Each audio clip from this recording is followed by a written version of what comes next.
You see, I rock to that beat. All right, what's good with you? Oh my god. Mm-hmm. What's happening? What's happening? What's happening? Happy Tuesday, everybody.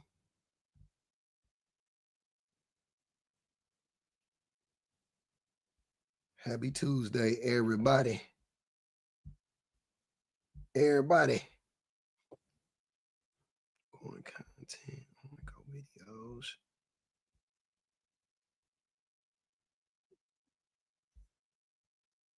Yes, sir.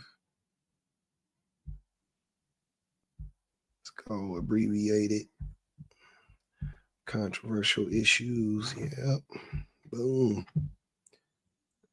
And we're gonna go to that thing.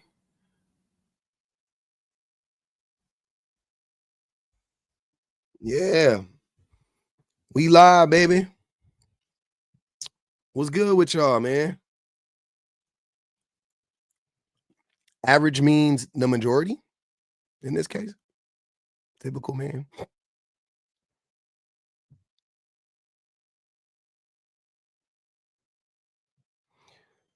What made me do? What made me decide to do it? I don't know. I mean, it wasn't a conscious decision. It was natural. I wasn't like, oh man, I got to do this. Like I just started having conversations, and I found myself vehemently opposing men saying like stupid shit, and and that was it. Like it wasn't really rocket science. If you talk to men long enough, you will see. There's no way around it. You can't unsee it once you see it. You can't unsee it once you see it, man. It's a problem. Sarah Rose was good. Yeah, my name is Sarah. Hi. Sarah. Sarah, yeah. Okay.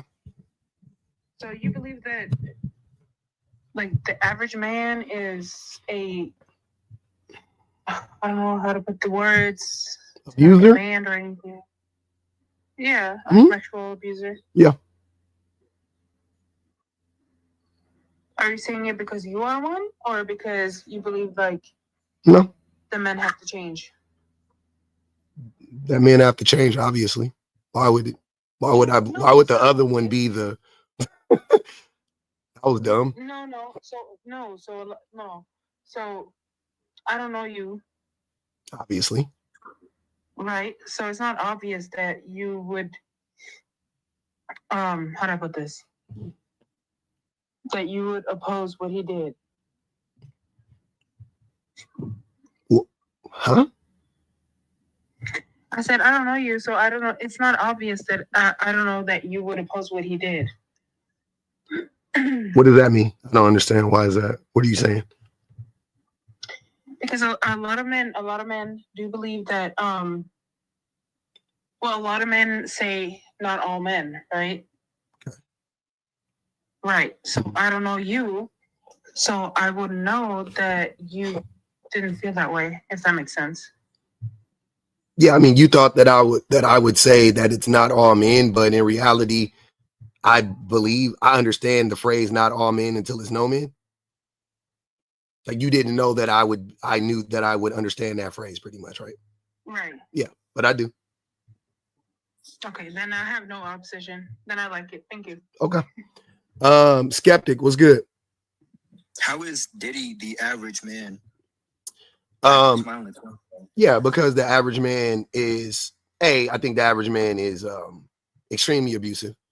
And I think that and I know that the average man was defending Diddy. So at the very least, they wouldn't, if they could do what Diddy did, they would do what Diddy did to some extent. I don't know if they would do the exact same thing 1-to-1, but they would definitely abuse a lot of people if they could. Okay. I see where you're coming from. I don't agree that the average man would go that far or be that abusive. Mm-hmm. But I also don't have like any statistics to say that they wouldn't. Yeah. But I mean, if you think about men in general, you know what I'm saying, and you knowing what you know of men, what would stop a man who has absolute power? What would stop him from being extremely abusive? I would say nothing, but that's me I think I'm being extremely biased just because I'm adopted because of a situation like that. I've seen men kill men for the slightest things. Unalive. I've seen, oh, okay, Yeah. I'm sorry. Just use TikTok for language, I'm saying. For the slightest things, I've seen men great for the slightest things. I've seen men do really bad things, but I've also seen men do really good things as well. Yeah, you don't judge men by the good things that you're going to say is going to be just things that they should do anyway. There's almost no, like, what you saw a man help a person, you should help. You saw a man be nice to a baby, he should be nice. You know what I'm saying? Like, the nice things you're talking about are just regular things, but the bad things are bad. So I don't judge men or people even by the good things that they've done, because we should be doing the good things.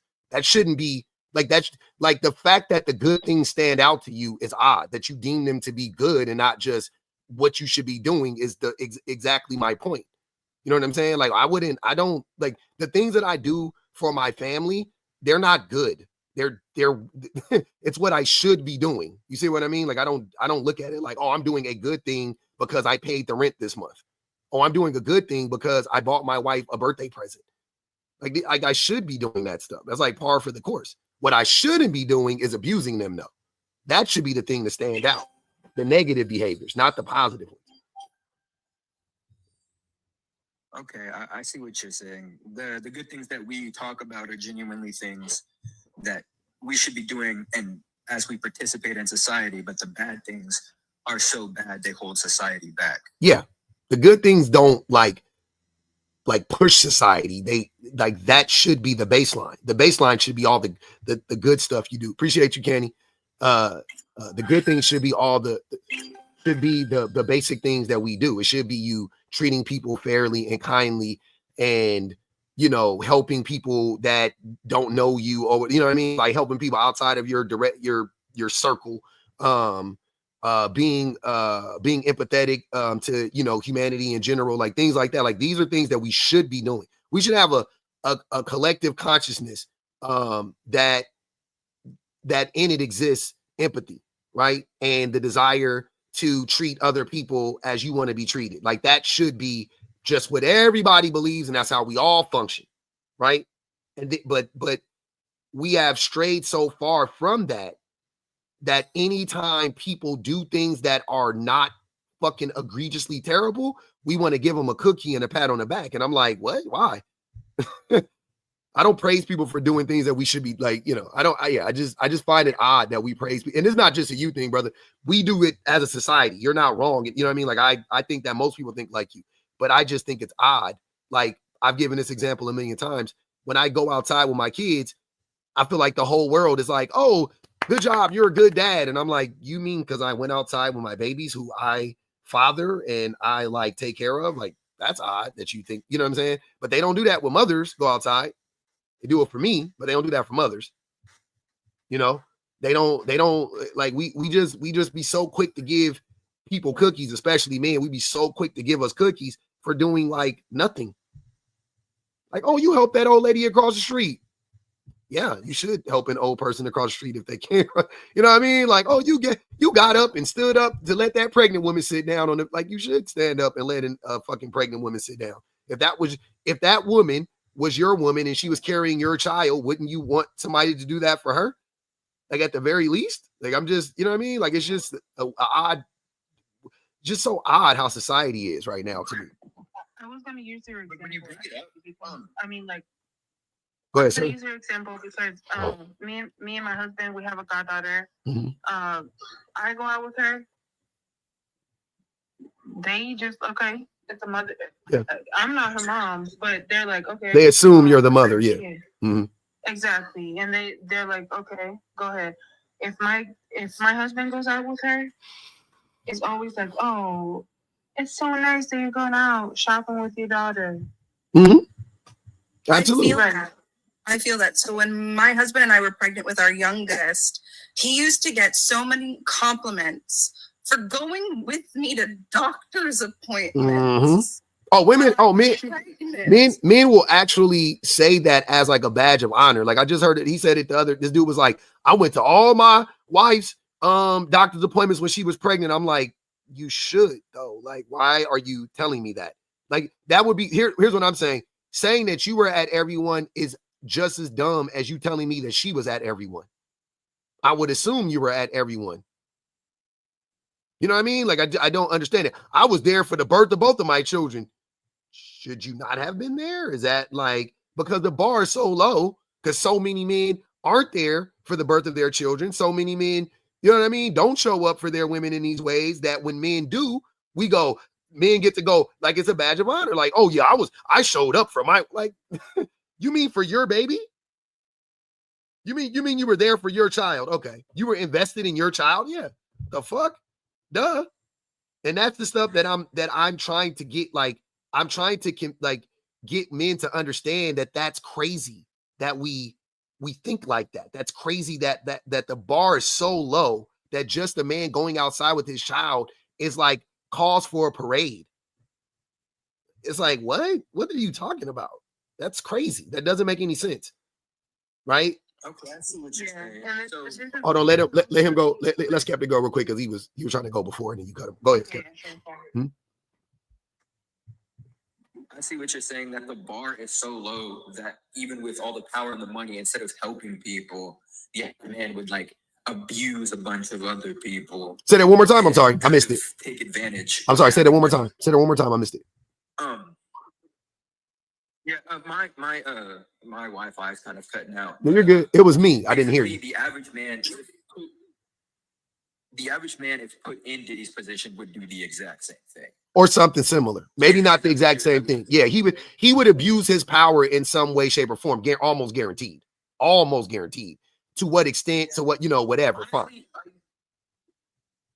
I agree because, I mean, when you take a look, especially in America, I don't know if all of you guys are from America. I mean, the allegations against Trump from both of his presidencies, he's still president. Yep. Despite the allegations and confirmed sexual assault. I mean, he had to pay $5 million.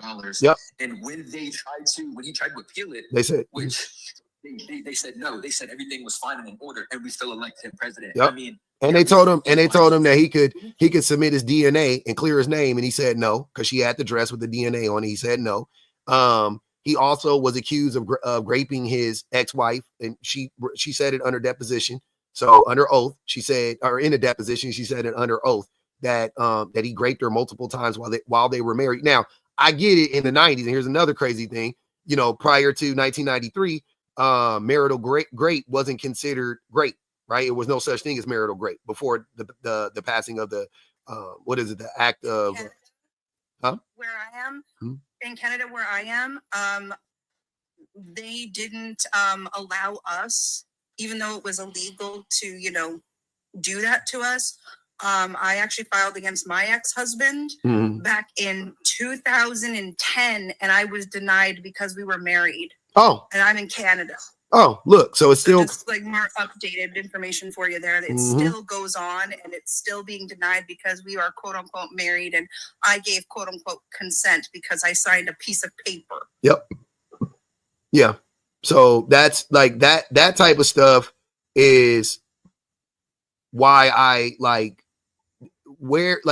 okay, so where are the average men to fight for that protection of women, and you can say children too, but of women specifically? Where are the average men standing up and being like, no, grape is great.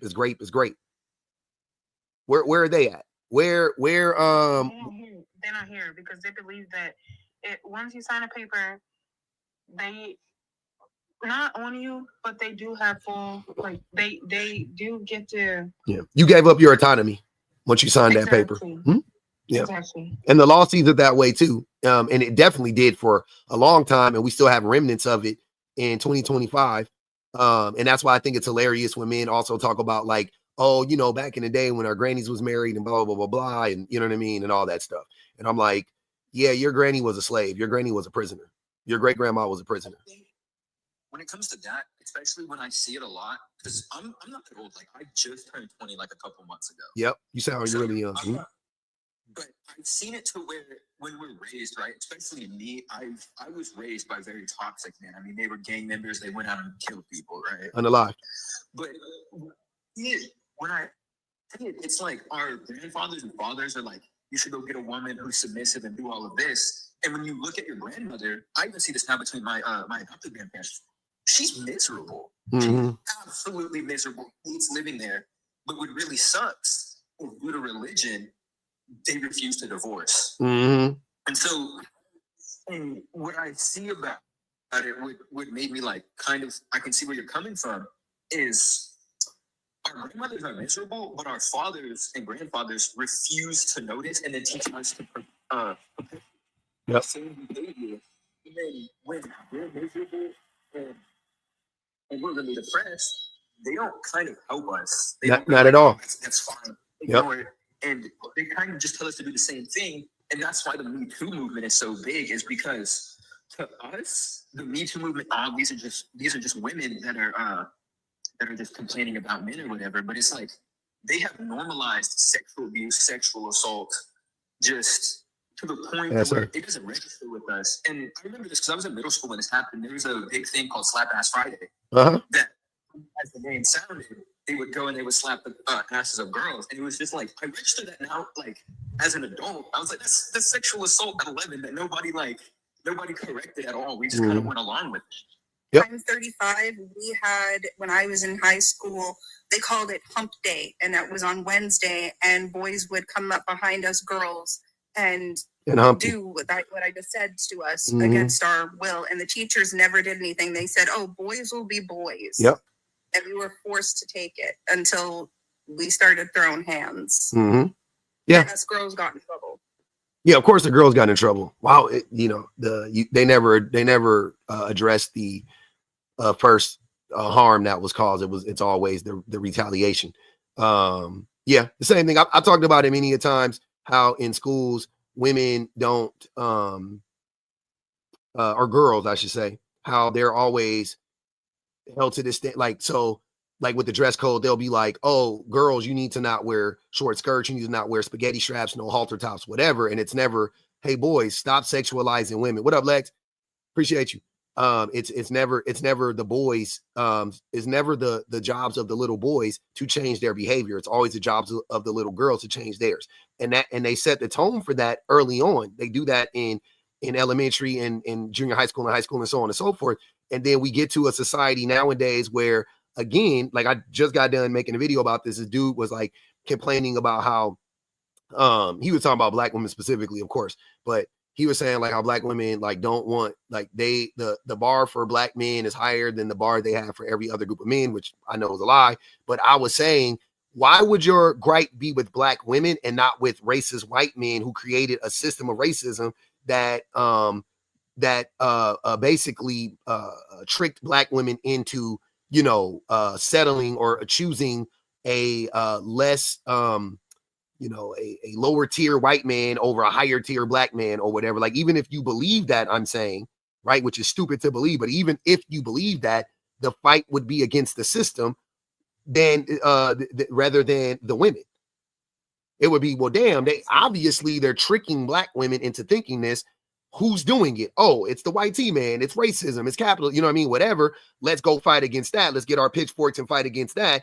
Instead, they go, no, black woman, black punch down on black women. I'm like, I'm just lost. I mean, like, because I gotta say this. So I'm half Norwegian, half Black American. Okay. And so me and my cousin, we are the same age, like a month apart. I'm mixed. She's dark skinned. Okay. And I remember, so how do I put this? So I remember when I came, because my mom is Norwegian, she would take me to the US every year for 6 months at a time. And we would go, and I remember my cousin getting like, okay, her hair braided or wearing something, and then she would be called grown.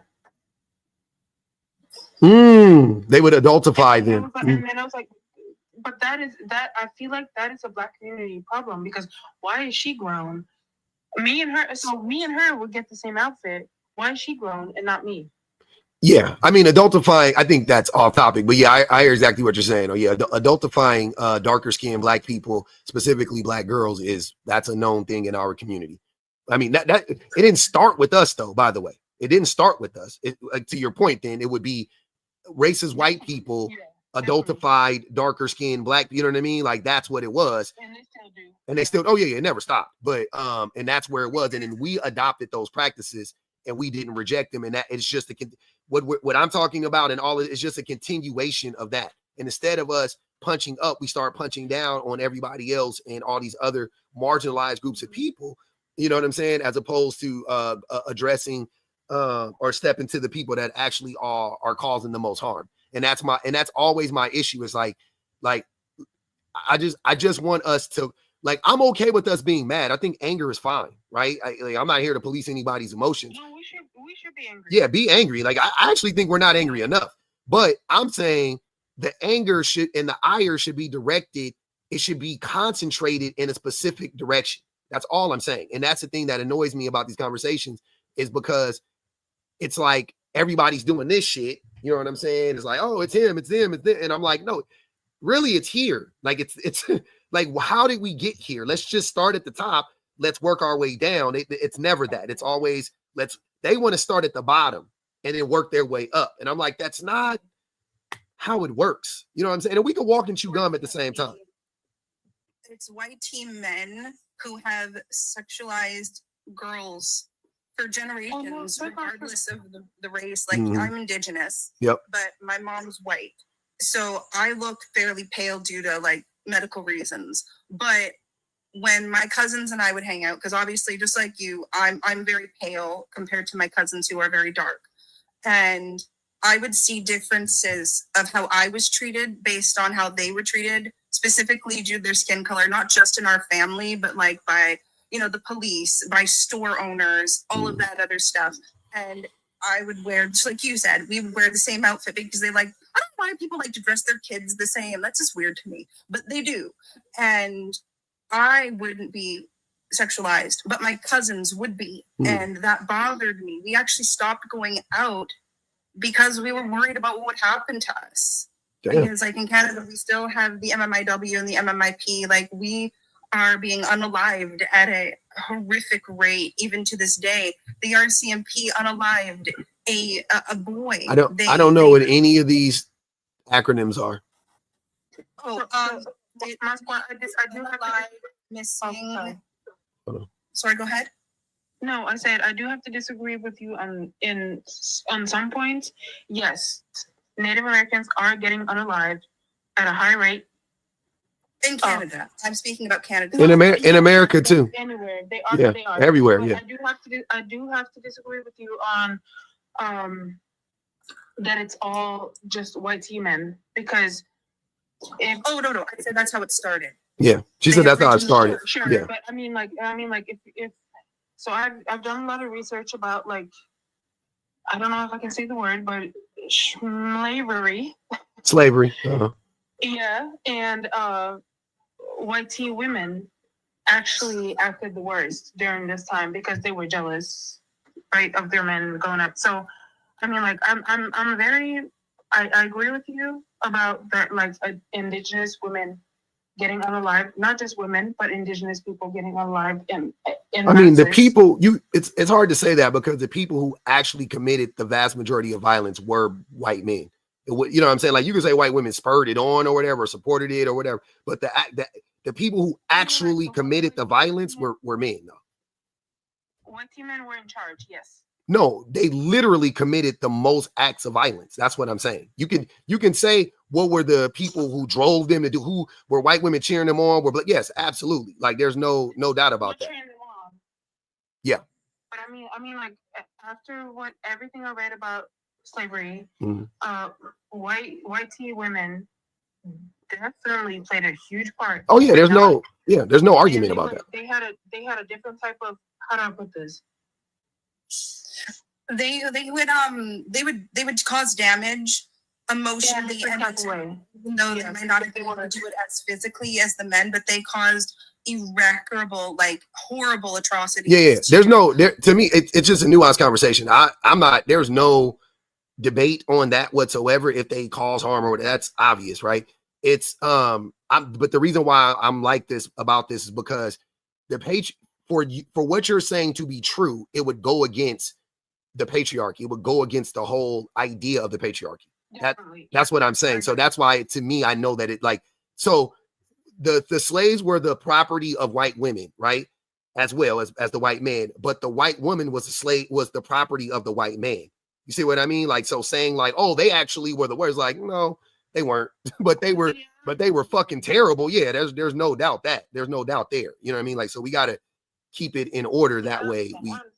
Yeah, I think that's important to say, because I'm telling you, I've had these conversations a million times. As soon as you start saying stuff like that about women, I don't care what race the woman is, as soon as you start saying that, that opens up the whole discussion about the patriarchy. It literally, I mean, because it's just not as ahistorical to say that, but I'm saying like they start to say like, see, women are, you know what I mean? Now it's not about white, it's just women. See, exactly what I'll be saying. Women are just as bad. See, women be getting black men set up, and and I'm like, no, that's not, because even if women are quote unquote setting men up, who is actually doing the execution? I agree. You see what I'm saying? Like, yeah, women are in the ears of men. Let's say I believe all of that. Women are in the ears of men. They did, yeah. You could unalive him. Cool. And then, but I still got to get up and go do the job. So shouldn't I just stop and go, what the fuck? I'm not doing that. That's crazy. It's still on me. I don't care what somebody says to me. I don't have to react, right? I'm an adult. I have my own mind. Sure, but can you agree that they are? I'm not saying they're not equally bad, but can you agree that they like correlate to? And sometimes correlate to what? Not correlate. I mean, I'm sorry. I'm Norwegian first. English is my second. That's fine. I'm sure, but can you agree that they also played a huge part and still do? Yeah, I said that like 3 times already. There's no. Yeah, that's why I did agree with you. I'm just like. Yeah, there's no debate. I don't know if the comment to me sounded like, let's put it all on white men. That's literally not what I said. I know you didn't say that. I didn't. I literally said the opposite of that. I said, yeah, they were terrible and are and all. Like, there's no debate about that. None. But your statement initially was they were the worst. And I was like, no, they weren't, because white men committed the vast majority of the violence against black women, white women, indigenous women. Like, they were the ones who committed the vast majority of the violence because of the patriarchal structure that exists. And that's what I wanted to keep in track. It's not about defending white women, or I don't give a fuck about that. I'm talking about we have to tell this story accurately, right? Because if we don't, as soon as we start saying, oh, they were worse, then okay, fast forward to today. That's what men say about women today. They tell the same lie about women today. And that's what I'm saying. Like, so I don't do that. I think that's a very slippery slope.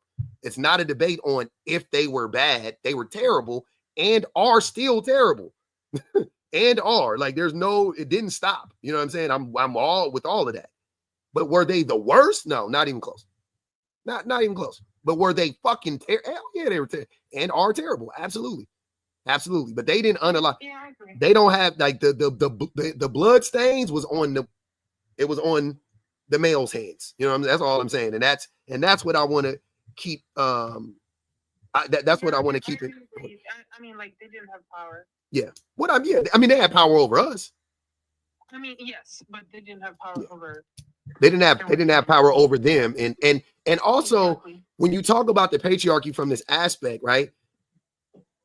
Women in general, in any patriarchal system, whatever they do, for the most part, it is for protection. Even when they're harming other groups of people, it is for their protection.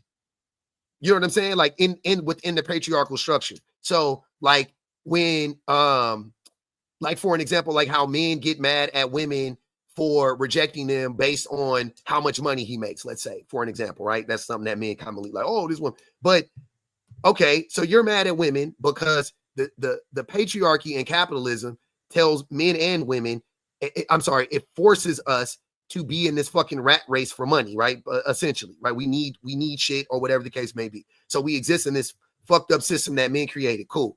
Women are victims of that system. They adopt some of the ideals and ideologies as a way to survive. And then we turn around and say, oh, the women are just as bad as the men because they bought into whatever part of the system. And that's the shit that I hate that shit. It's like, dude, like same thing. I'll apply it to black people. Black people, you can say that black people are more violent in this country than white people per capita. You like, I'm not saying that that's correct. I'm just saying, like, let's say somebody said that, right? Okay. But then you would have to get into the why. You would have to why do black people do the things that we do? Is that just in us? Is that just our nature? Or are we reacting and responding to the environments that we're forced to exist in? You know what I'm saying? Like, is that what is, because the way that it's sold to us is like, oh, black people are just more violent than everybody. And I'm like, no, we're like, what the fuck? I think black people are not, you know, great on the curve. I don't think we're violent. I think we're good. You know what I'm saying? Like, I think we're fine. We're not. No. Yeah, I think we're like whatever. But it's like, but this isn't our natural. This is not how we naturally exist. So how are you judging us for what's going on? How are you being like, oh, see, black people just stupid. Black people are ignorant. Black people, they're uneducated. You know, whatever the case may be, and not acknowledge all the systemic factors that exist that plague us, right? And that's the same thing. Like I just keep applying that same logic over and over and over again to every marginalized group, and it never fails. It's always the case every single time.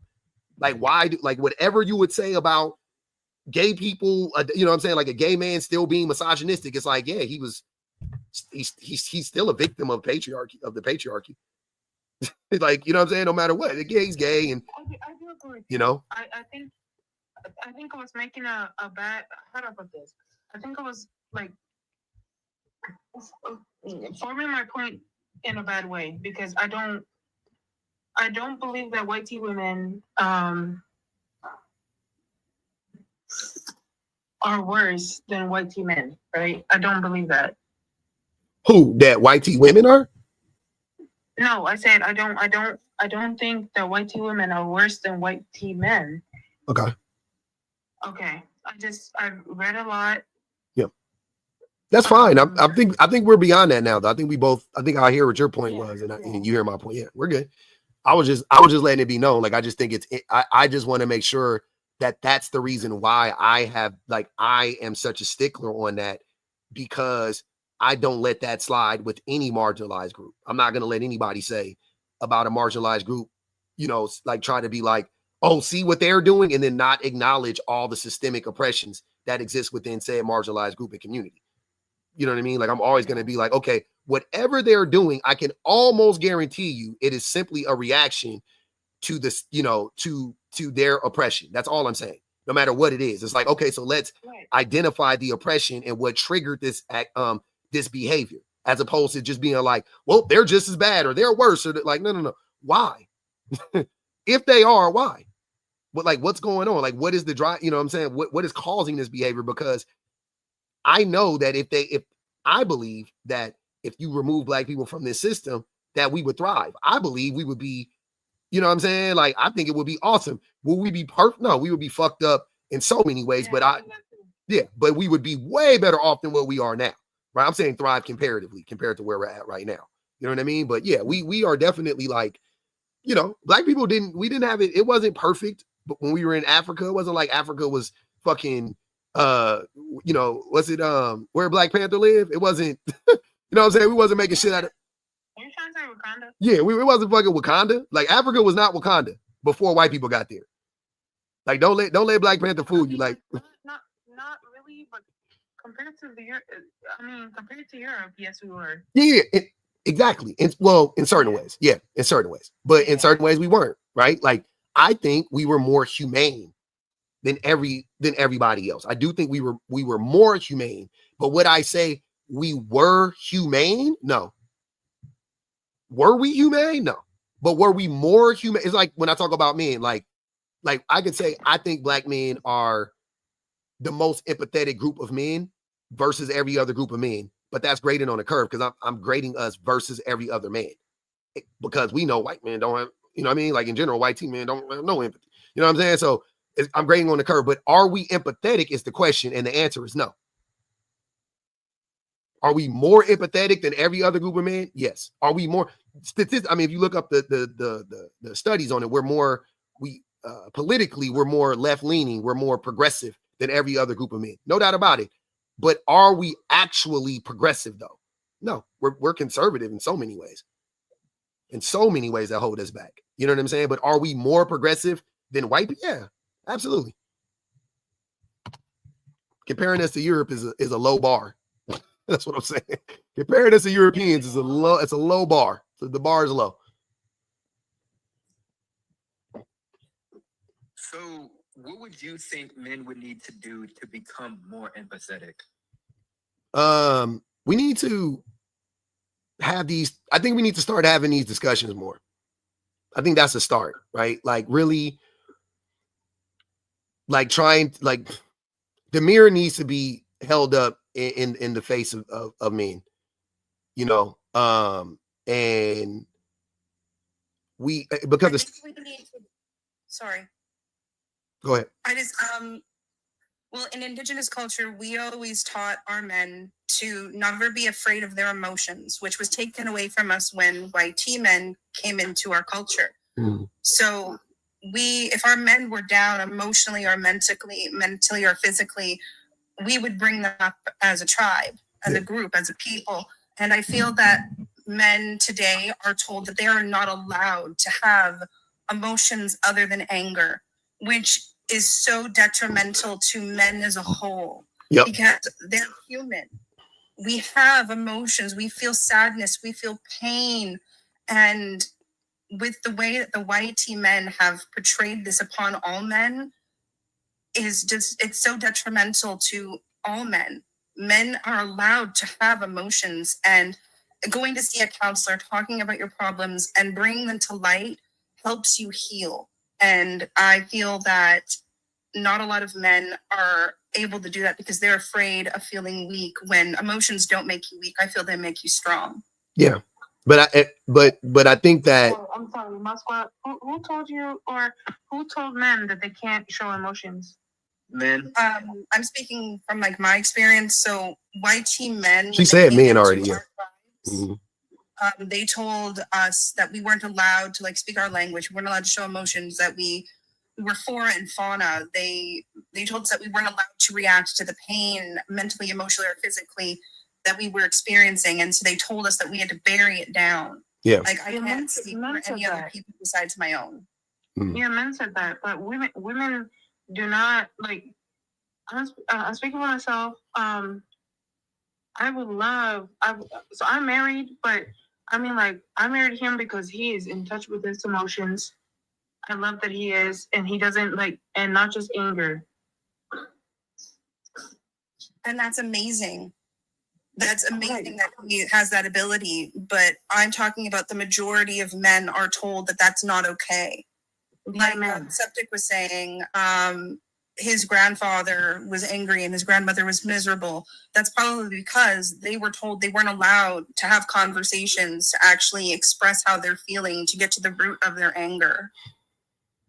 Yeah. I don't think this is about you personally, Sarah. I don't think it was like, you know, like you marrying your husband, that's fine.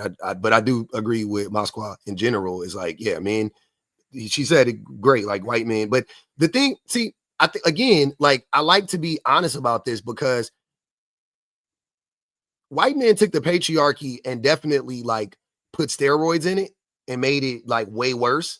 But the patriarchy existed before white men, and it existed in indigenous cultures on the continent of America too.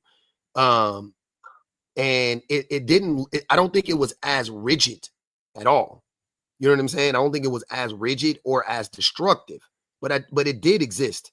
And if it exists anywhere, it's a problem everywhere. That's the thing about the patriarchy. It's like when bad ideas exist and large groups of people adopt them, the likelihood that somebody will see that and want to, use it and build on it is extremely high. So we got to get rid of it. We have to rip it out root and stem. You know what I'm saying? So it's like when we talk about Jim Crow or slavery, and then you look at, and then the Nazis said, "Oh yeah, what we did to the Jewish people in Germany, and we turned, what we did to how we systemically and systematically unalived them and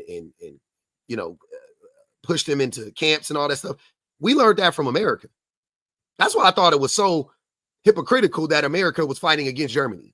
You know what I'm saying? It's in so many ways. I was like, y'all, but that goes to show you it wasn't a fight rooted in morality at all. You know what I'm saying? It was economics the whole time. But anyways, or when you look at South Africa and you look at apartheid, the apartheid that happened in South Africa, the architects of that also said that, oh yeah, no, I learned that from the Jim Crow South America. We just took those ideals and we expounded and expanded on those, and that's how we got Nazi Germany. That's how we got, apartheid South Africa, and so on and so forth. So the bad idea can exist anywhere. It can exist anywhere, and to me, I like to look at it bigger than like, oh, the white T man, like, yeah, they definitely were, they're the biggest factor, biggest player in this right now today, but it existed way before even white people existed. The patriarchy existed.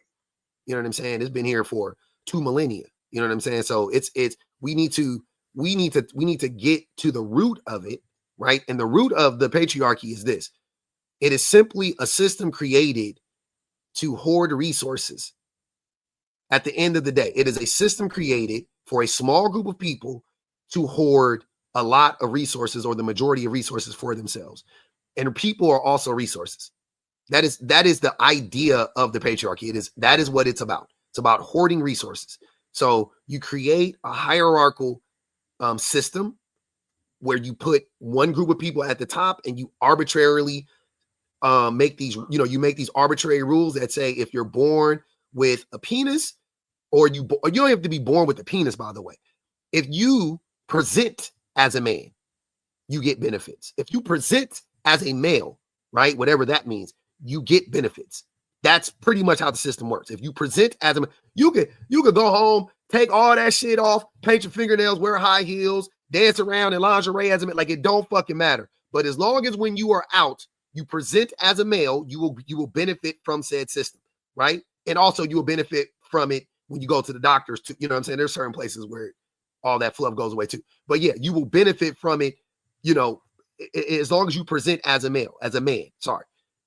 That's how the system is set up. Why the system is set up is to hoard resources. And it says, okay, if you belong to this group, you are owed a certain amount of protection and a certain amount of access, right? And where you fall in the hierarchy in this system will determine how much access you have to said resources. That's all it is. And again, people are included in those resources because women are definitely considered a resource to men. Men definitely rely on women like we rely on water, like we rely on air, like we rely on food, right? Outside of those 3 things, women are number 4. And I know some niggas that'll give up food to get vagina. Dig what I'm saying? Like, so even then it's a close one. But we treat women and people as resources. And there is a small group of men that created a dastardly plan to convince every other man on the planet that they are owed a certain amount of access to a certain amount of resources because they are men. And that sounds like a sweet deal when you see the men that have rejected said system, when you see how they're ostracized, when you see how they're treated, when you see how they are without, or whatever the case may be, that you see you don't want to be those men. They make an example of those men over and over and over again. So that keeps the other men in the system in line, and other women, whoever that supports it, in line, and they prop up this system. And that is how, essentially, that is how and why the patriarchy exists. And it has been here for a long fucking time, a long time. And that's what we need to address. I would definitely agree, because when I was really young, I was probably like 3 or 4, and there was another little boy. He lived like down the street, and my cousin didn't like him because this boy would always wear like a tutu out, like what ballerinas wear. And one day, my cousin, he walked up to me and he's like, "You see that kid over there?" He didn't say that. He used the F slur, right? Handed me a switchblade. He handed me a switchblade. He goes, "Go stab that kid over there." And I understood in that moment, if I said no, what? Wait, what? How? What? Yeah. How old were you? In a pretty dangerous area. He was like, I was probably, I don't know, I was 3 or 4. I had good enough, like, nah. It's a long story. Nah. But he's like, "Go get him." So I was like, okay, because I understood in that moment, if I did not listen, it's me, not that. Did you said you admitting to harming somebody on a TikTok live? Like, are you admitting to a crime on a TikTok live? Like, do you realize what you just said? And you said you were 3 or 4? Yeah, I was really, really young. And we basically, how it worked was because we lived in like this community, like house. I'll be honest with you. I don't think you should talk about this. I don't think you should talk about this on the line. But yeah, I guess I should know that. But the whole point is that we, like, men generally, either you fall in line or you just get hurt. Yeah, that I agree with that. Like, if you don't agree with these ideals, you just get punished. I mean, I've seen, even when I was in school, like, I was probably like high school, middle school is when you start encountering like gay people generally, and I've just seen them get bullied, specifically gay men, because they didn't fit into this hyper masculine. They didn't fit into it. And I didn't I feel ashamed of it now, but I never said anything about it. And well, why do you feel ashamed now? Do you feel the same as you did back then? Do you feel the same as you did back then, though? About like people in the LGBTQIA community and men that identify as gay specifically?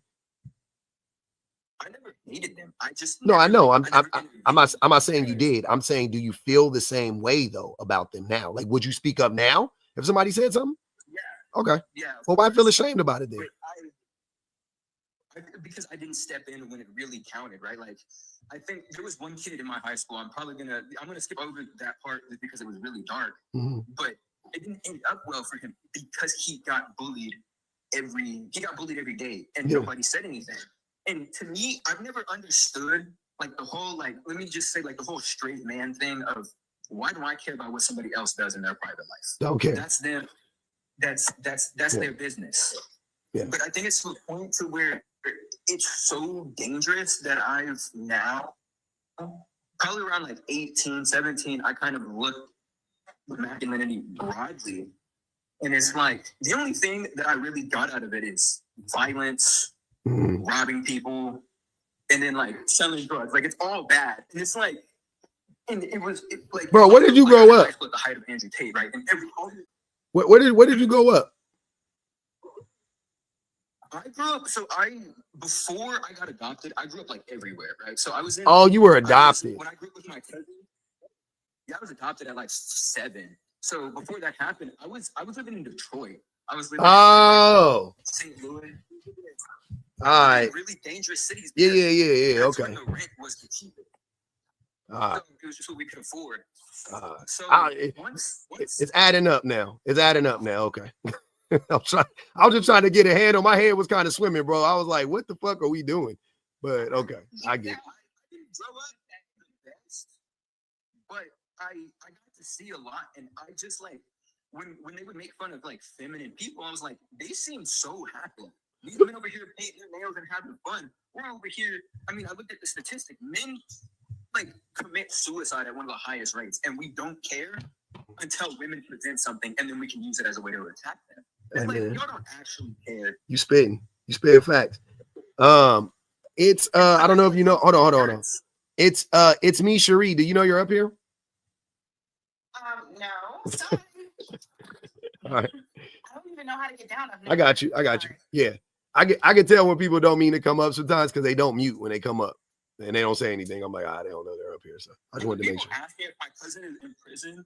I'm not entirely sure, just because in certain areas we have so many like murders that you kind of can't really attribute a lot of these things, and then a lot of it is just gang violence, generally speaking. Yeah, no, I hear you. I get the, I get the violence. I mean, if you grew up in the inner city, you grew up in, what it is, man. I grew up in the inner city. It's violent. It was just to the point to where like this whole idea, like one of the things I've never also understood is like when like conservatives try to bring black advantage of this.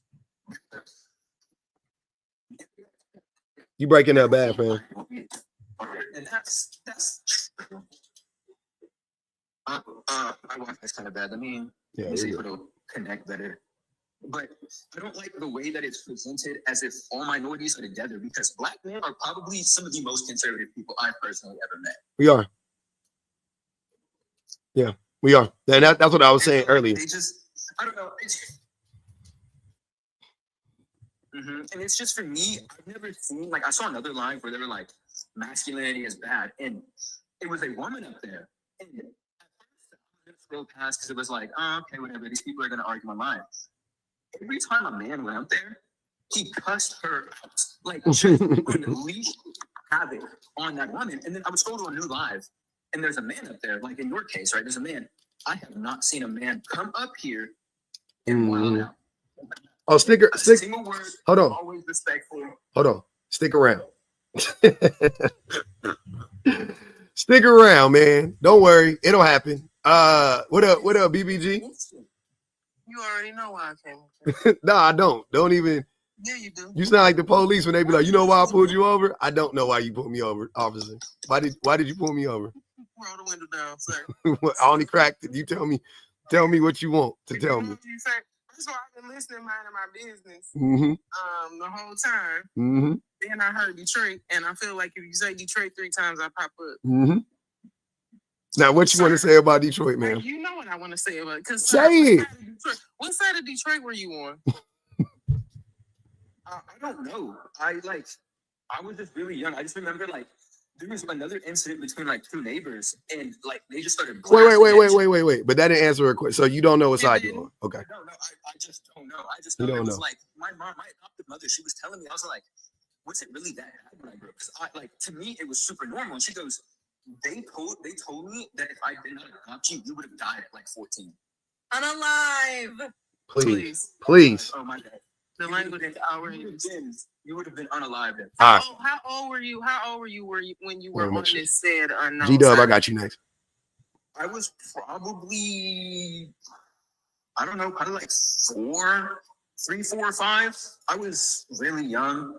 I was old enough to be in kindergarten. So about that, I was in like preschool, kindergarten age. Hey, you can remember stuff from when you were 3? I can. Oh, y'all can? Okay. Well, damn. Well, don't jump down because okay.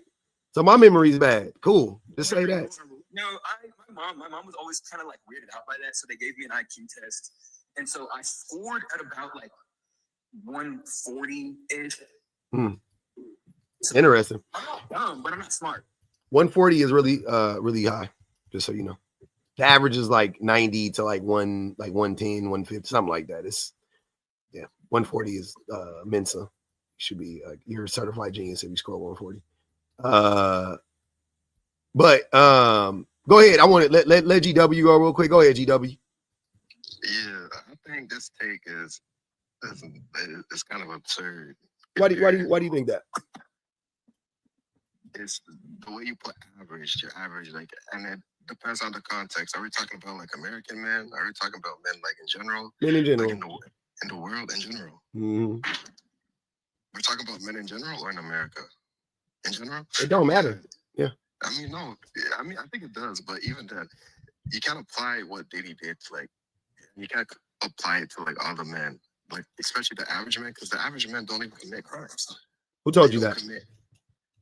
like stats don't prove that, and why would how does stats disprove that? What are you talking about? How do you know that? If you take the American population and you look at all, like if you want to compare it to the crimes that Diddy performed or he committed, the average American men aren't doing what Diddy's doing. So do you know does that make sense? what percentage of SA is reported? I don't know. You think the majority of SA is reported? We wouldn't know, would we? No, we would know. Do you think the majority of it is reported? Probably not. Depends on It's not. you consider Not even SA. SA is SA. Not even close. Yeah, some people have a subjectively like different, like it might be different considering compared to different people. Opinion of what SA is? If you had to define it, what would you define it as? Sexual assault. That's not. we know what SA stand for, sir. Yeah. But what does it? Okay. I'll provide the definition of touching somebody inappropriately against their will. Mm-hmm. What else? Yeah, I would definitely say like invading their personal space or touching like private parts, or even like trying to have like. What about to touch them? What about catcalling? Sure, yeah, I can. Okay. Yeah.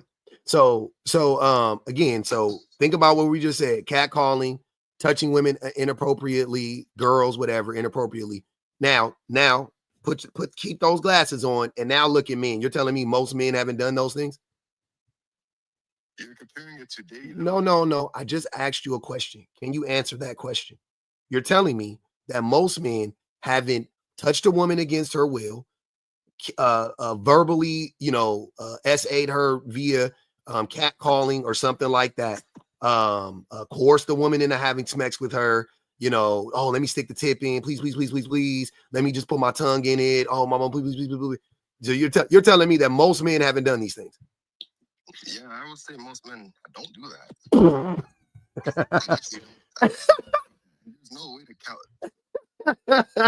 calculate it either. Do you know all men? How would you know they do that? Okay. We know that you lying against our consent, right? How am I lying? Yeah, I think you're putting words in my mouth. No, I didn't. I said that you're lying against our consent right now. So BPG, do you know all men? And do you I didn't take so much for y'all to get the letters out. Hold on, wait, GW. Big and space them out like that on purpose. But GW, that's not how it works, right? It's not. We don't need to know all men to know that most men do this. And if you want to know, we can figure it out way easier than this. BPG,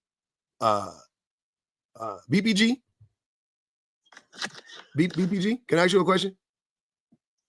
As our resident woman on the panel. Oh, she had to step away. But the easiest way to do this would be to ask women, hey, women, how many of you have been assaulted by a man? And if the vast majority of women say they've been assaulted by men, then I can pretty much assume you could bet on it that the vast majority of men do it to women.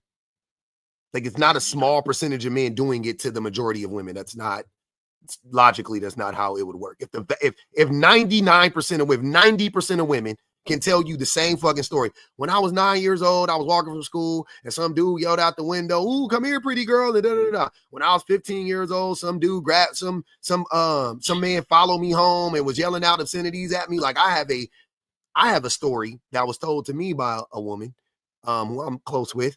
She said that one day she was walking home from school and there was a man walking behind her. Right? Step for step, stride for stride. And she was scared, obviously. She was young, preteen or teen, somewhere around there. Probably in between 12 and 14 at the oldest. Anyways, long story short, no, she had to be in high school. So she was about 14. So she's walking, and long story short, the man, she turns around finally because she can hear him getting closer. She turns around and she caught him off guard, and he opened up his, I think he had like a jacket on, and he had his freaking wang out, and he masturbated. He finished and ejaculated on her leg, shot it on her leg, and ran away. And I'm not saying that every little girl has that exact same story, right? That's an extreme version of that story. I'm just saying, though, every little girl has a story similar to that. That's what I'm saying. And I've been told that by literally every single woman I've ever spoken to that I've ever had this discussion with. I haven't had one woman tell me, oh yeah, when I was a little girl, I didn't get harassed by a grown man, or I didn't get harassed by boys in my school. Skeptic just came up here and said that they had a game in their school called like Smack Ass or something that they would play every Friday. Another woman was up here and said that they would have something called Hump Day at their school where the boys would go around and hump girls. I can go on and on and on and on and on about how, little boys and men participate in these common activities all the time. And then you want to turn around and lie and say, no, I don't think most men do that. I mean, we also had 2 incidences. There was a guy who got caught in a Dollar Tree busting on a lady's leg. That was all over TikTok. And then we just had a guy who went through the drive-through of a bikini. Oh yeah. Uh-huh. Mm-hmm. Killed himself, and a bunch of people unalived himself. Hey man, hey Skeptic. Hey brother, hold on, Skeptic. Hold on. That was about 10, 15 unfriendly TikTok words, and I've been asking you to watch your language, and I can't. You know what I'm saying? Like I don't care. I don't mind it, but we gotta be careful. Like I can't do it no more. Can I continue? Yeah, please go ahead. Yeah, you did make a good point for sure. America is home to about 350 plus million people. Half of the I think most of the population are women. I mean, like, are, there's more men. Female. There's more men in America. There's more female. There's more males in America. Yeah, slightly. By like 2 million, 3 million. It's roughly the same, but more male. A little bit. But unless you can definitely go up, like, ask all your female family members, all people that you're close with that are females, and you can ask them if you've been assaulted, essayed, and they will give you an answer, obviously. But unless we have like a survey or like statistics like covering like almost 100 and like 25 million females. No, that's dumb. That's dumb. I you know how I know that's dumb? Because are you familiar with insurance and how insurance companies work? Oh. No, I'm asking you. I didn't know if you knew or not. Huh? I don't have a car. Okay. Well, not cars, but insurance with like coverage and stuff. Life insurance, things of that nature, right? Oh yeah. Okay. So when you apply for life insurance, they put all of your all the information you give them along with your medical records and all of that stuff. They put it in a computer, right? And they spit out essentially like a rating based on the lifestyle that you live, based on the information you gave them, right? So if you say I ride a motorcycle, that drops you down. You can't, you know what I mean? Why do they have to know every bit of information to make these grades? Do they need to know every motorcyclist record and what they do, or do they simply use math and logic and science to figure out the likelihood? They know that if you ride a motorcycle, right, the likelihood of injury for you goes up exponentially versus a person who doesn't ride a motorcycle. And what do they base that on? People who ride motorcycles.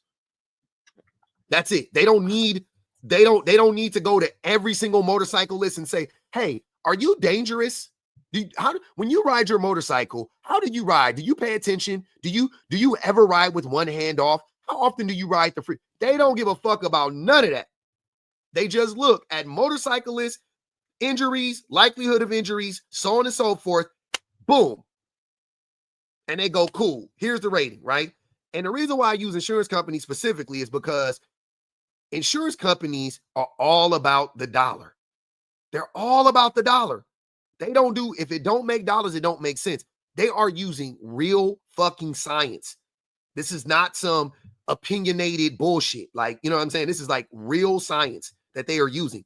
And I'm telling you, without a doubt, they do not need, if you went to an insurance company and said, but have you spoken to every motorcyclist? How do you know that they're dangerous? If you said that, they would laugh you out of the fucking building and lock the door behind you. Because that's stupid. Sorry. That's not how science works. That's what I'm saying. So trying to apply this dumbass logic of like, oh, have you spoken to, they need to talk to every man on the, that's lunacy.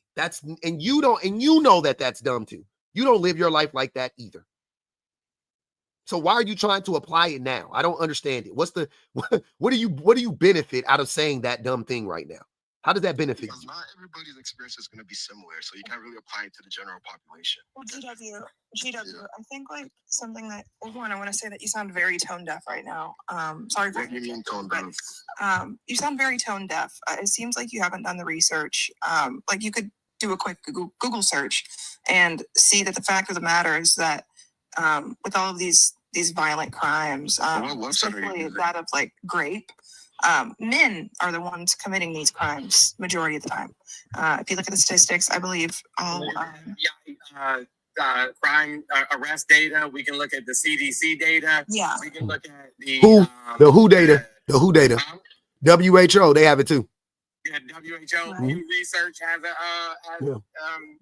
research on this. Sorry about that. Go ahead, see. No, you're good. You're good.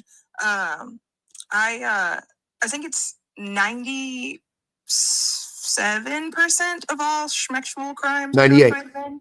98, sorry. Yeah, okay. 98. So we can just use that data to infer that it is men. And 1 out of 5. It's quite simple. And 1 out of 5 women in America, they say will be raped.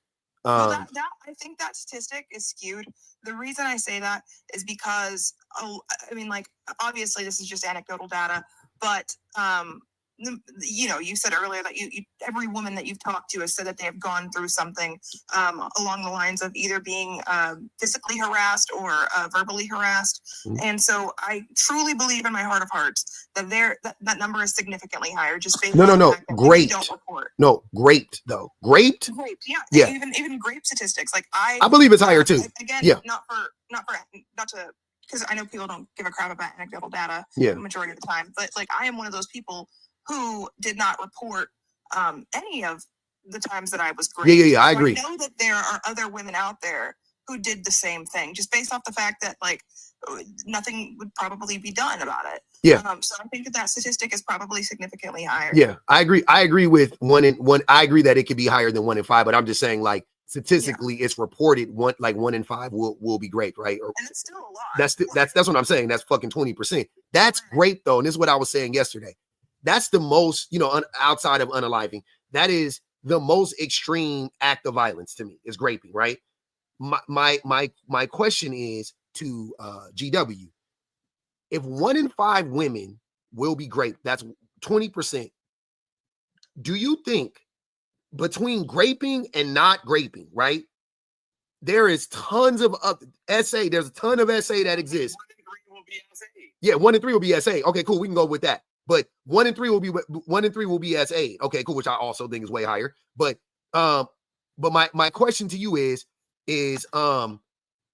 do you not understand that if 1 in 5, you can just bring 5 women in and ask them, have you been raped? And one of them will say yes to being great. Like that shit is great, dude. Like, I don't know if this is connecting. Do you not understand? Do you not believe that there are, for every 1 woman that's been raped, there's 100,000 women that have been SA'd? Because that's so you see what I'm saying? Like, I know it's common, but it's so extreme. There's so many levels and layers to that. Maybe not 100,000, but 10,000, let's say, right? Or whatever the case may be. It is so many men groping women, smacking a woman on the butt. Hey, babe. Oh, I see your toots. Whatever. I don't know what they be saying, but whatever they be saying. Harassing women. Harassing. Oh my God. You know what else I forgot about? Online. Jesus Christ. I'm thinking in person only. Online, you can't tell me shit. You can't tell me shit. I see online the amount of women that get fucking harassed, sexually harassed online, and I see it. You can't fuck. I don't know why I didn't think about that. Like, there's no way. And I'm talking like almost every man I know online has done it to a woman. Almost. That's horrible. almost every man, and I'm not talking about personally that I know, I'm saying almost every man that I've seen. No. I'm saying like almost every man that I've seen that you know what I'm saying? Like that I've been in spaces with consistently on either side, they've done it. They've harassed a woman. They've made a woman feel uncomfortable. I've seen it online or in public. So I'm sitting there going, okay, if they're doing this publicly, where's my mind instantly goes to, I know that they're doing 10 times worse than this privately. So, go ahead. We saw like what was that, 3 days ago? I think that was like three days ago when Prototype was up here talking to me. Yep. And the part that is like I said, as a woman, you constantly battle with like whether or not you want to just be completely considered completely insane, or whether or not you just like, well, it's another Tuesday. With most of these things, because if women play bingo, there will be so many people with full cards, like literally, and it's very hard. It's hard to say, but when you live it, it's almost like, I don't know, you know what I mean? I don't know any other way to process outside of just accepting that this is the inevitable reality. Because I know for me personally, I feel the bingo card. And a lot of those things, even with being great, no, I did not come forward. I did not realize until, for one, I was much older, some of the experiences that I had. Yeah. So if you're talking about checking off being raped, absolutely. Talking about being molested, absolutely. Talking about being groped more times than I can count by any age range of men you can think of. Men, boys that were my age when I was young, boys that were my age when I was in high school or prepubescent, men that weren't my age at the same ages, men that were my age when I was older, like literally throughout the duration of my life. And I think about like how many women are consistently experiencing this, and because of the fact that we can keep filling up that bingo card instead of men going, you know what, there is something really wrong with the fact that a lot of women can check off these boxes. They say things like GW and they go, well, I mean, is it really that bad? Is it really happening that much? Is it really? And it's not, because there isn't data to prove that. And it's not that women aren't coming forward. It's that so many women are coming forward that people actually get tired of hearing the same story. They don't ever feel prompted to move. They just genuinely get irritated, like, okay, here come another woman sharing another story, instead of going, oh my God, here comes another one. Yeah, that's me. That's my reaction. My reaction is like, damn, you too. Like, I'm like, fuck, that's crazy. Like every woman I know, like, fuck, man. That's why I remember. Hold on, wait, see. Give me 1 second, because I invited somebody up. I want to make sure they get a chance to speak. Echo had a question, and then I want G-Dub to respond because we have been addressing him for a minute. Echo, are you there? Yeah. Ask your question, brother. I'm listening.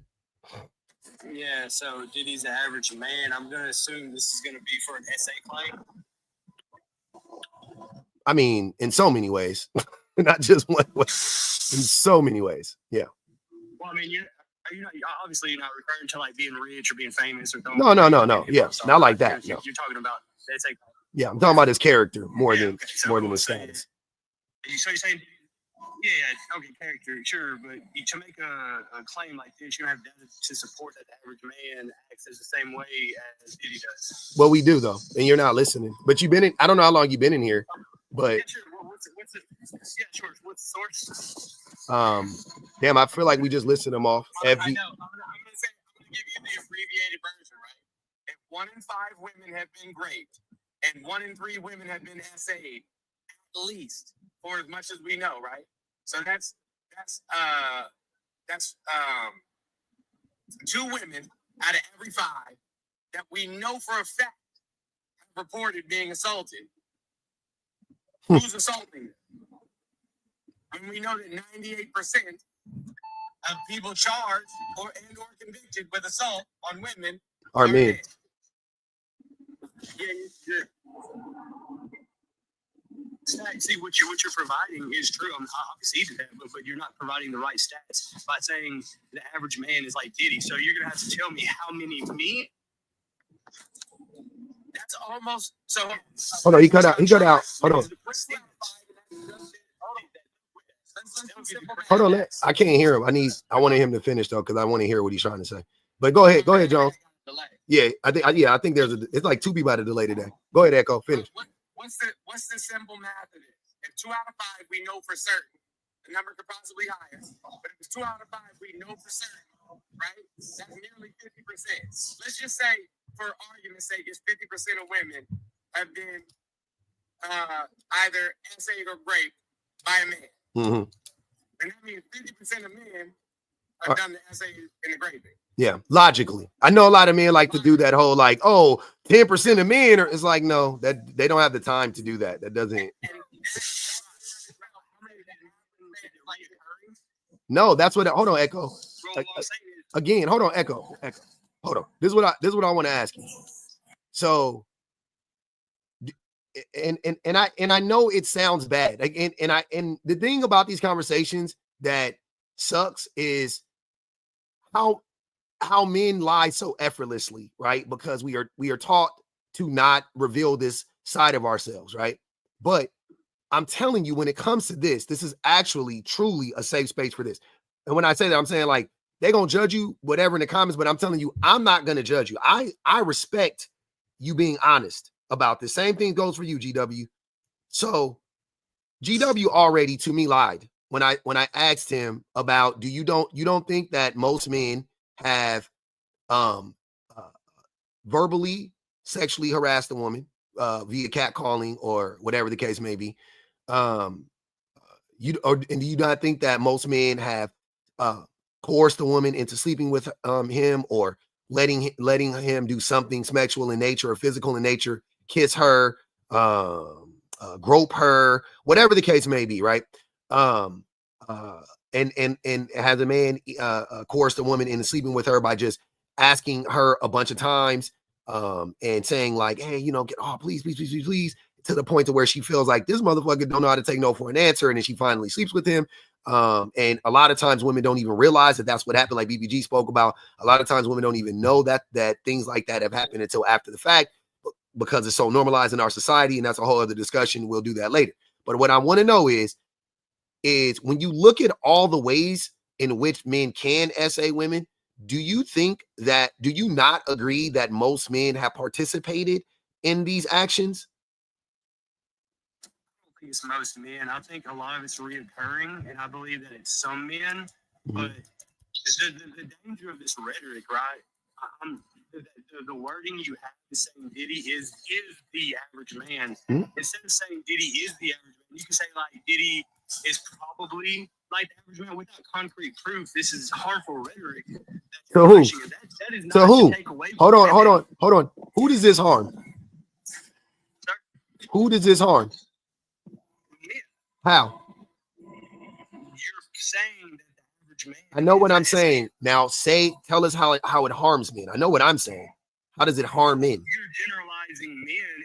Hold on. I know what I'm doing. Tell us how it harms men. What do you mean? You're calling men essays? How does that harm men? How do you think it harms them? Why are you asking me a question? You are making the assertion that it harms men. I don't think it is. Now it's up to you to tell me how it's harming men. It's the 4th time. You tell me now how it's harming men. Be subjectively about this thing. I think subjectively. Right. So SA is morally bad in my subjective opinion. So when you generalize men in a certain category as them being SAers, I think that is morally wrong. How? Are they not though? No. But how? How is it morally wrong?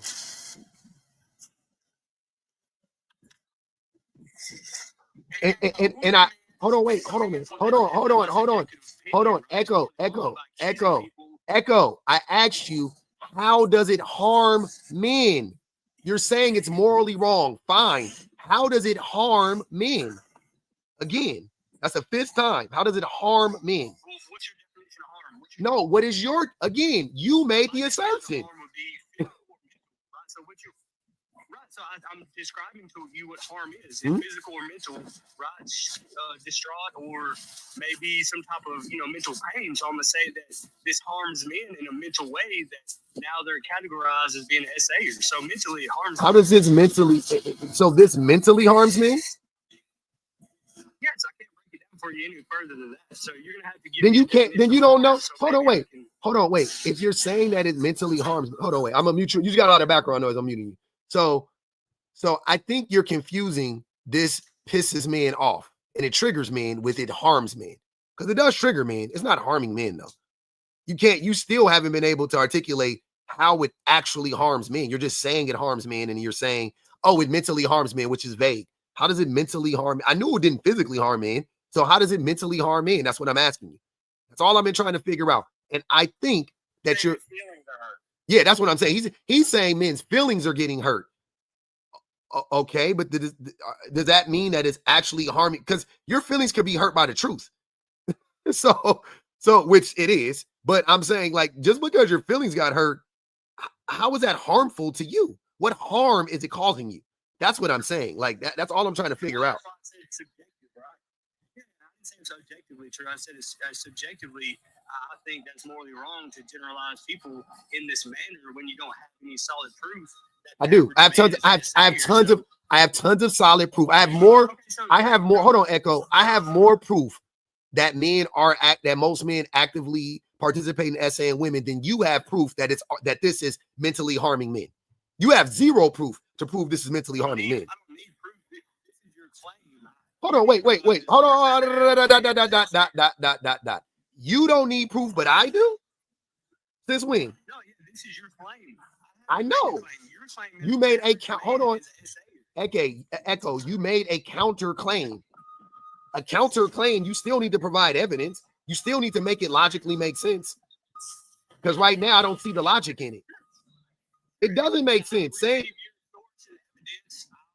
then look at it and say, hey, I concede to this point, or here's my counterclaim and source. You don't have a counterclaim or source. I'm sorry. How do you say your name? Etole? Oh, I'm sorry. What's going on, bro? Atolai? I can't say his name, man. I don't know. I'm not good. All right. Go ahead. I don't know who wants to talk. So GW. Oh, go ahead, see. There's a lot of background noise. That was echo, I thought, but okay. Can y'all hear me? oh, you have a lot of background noise too, yeah. That's not me. Oh, I muted echo up, but okay, there he goes. Okay, that was weird.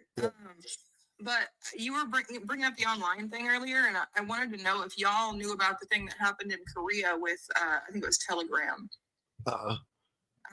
There was this thing that had occurred where sounds familiar though. I don't know how to explain this. There was a bunch of men who would sign up for this chat on Telegram, and this guy called the doctor would blackmail girls into like sending him like a racy picture, basically. And then he would threaten to send it to their parents, like as young as I think 12, I think was the youngest. And it was like on average middle school girls, and they would have to take pictures, like bad pictures of like their family members, like their mom, their sister, their daughters, their wives, and send them into this chat in order to like essentially be trusted in it. And then when you enter, it was basically the doctor or whatever, he would make these girls do like insane things, like absolutely insane things. And I think there was like 100,000 men in this group. Damn. And they were finally caught, I think. But they would make them do like the most vile things, like all the way up to like telling them to go stand outside in the middle of the night and then having people kidnap them and do unspeakable things. I think it's called the Nth Room. So if you look that up, I mean, it is insane. I have never, ever seen anything like it. I watched a documentary on it, but I implore y'all, for all you skeptics out there, to watch that documentary and then tell me whether or not you think you agree with the prompt here. Yeah, I could point to many examples in our society where it's obvious that we have a great culture, right? But like, you guys know, I don't know if you guys are familiar. GW, are you familiar with pickup artistry? Yeah, I think. Yeah, you know what a pickup artist is and like what they do. They try to like get women, stuff like try to manipulate women into sleeping with them, right? Manipulate. I mean, it depends on who you're watching, but I mean that's literally what it is. Wait, like, what do you mean? Like they're just trying to pick up women? Like they're just trying to talk to them? They're trying to manipulate women to get them to sleep with them. That's what pickup artists do. I don't think they try to make them sleep with them, but I mean, it might depend, but okay. What are you talking about? That is literally what pickup artists do. Like, what do you think a pickup artist is? Like, where do you... Well,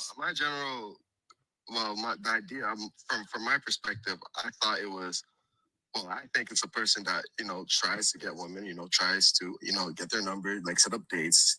I mean, like, yeah, just try to talk to women. It's to sleep with them, sir. It's not to marry them. It's to sleep with them. It's literally for the sole purpose of sleeping with them. That's what it is. Just so we're clear. But anyways, I bring that up because how many pickup artist movies have you seen in your lifetime? Have you seen Hitched? Or Hitch? Sorry, not Hitched. Is that the one with Will Smith? Mm-hmm. I've seen it like a long time ago. Yeah, but you saw it though, right? Have you seen I mean, there's literally a movie called the Pickup Artist with Newman, I believe. I watched that one. Yeah, I know that's old. That was before my time, but I watched it growing up. And then you have what's the one with Ryan Gosling and what's his name? Steve Carell. But anyways, Wedding Crashers. Like you have all these movies. 40-Year-Old Virgin. Yeah, you have all of these movies. 40-Year-Old Virgin, definitely another shit. And even to some extent, what's the shit called? Superbad. Because the whole thing, he was supposed to link like it. Yeah, it was all about that shit. Like whatever they made it, they tried to hide it in like high school angst, but that's what it was. You know what I'm saying? But anyways, the whole and then I mean those are movies that are about it, but you see it in movies play out over and over and over and over again. James Bond, like there's a bunch of movies I could think of, right? That is so commonplace.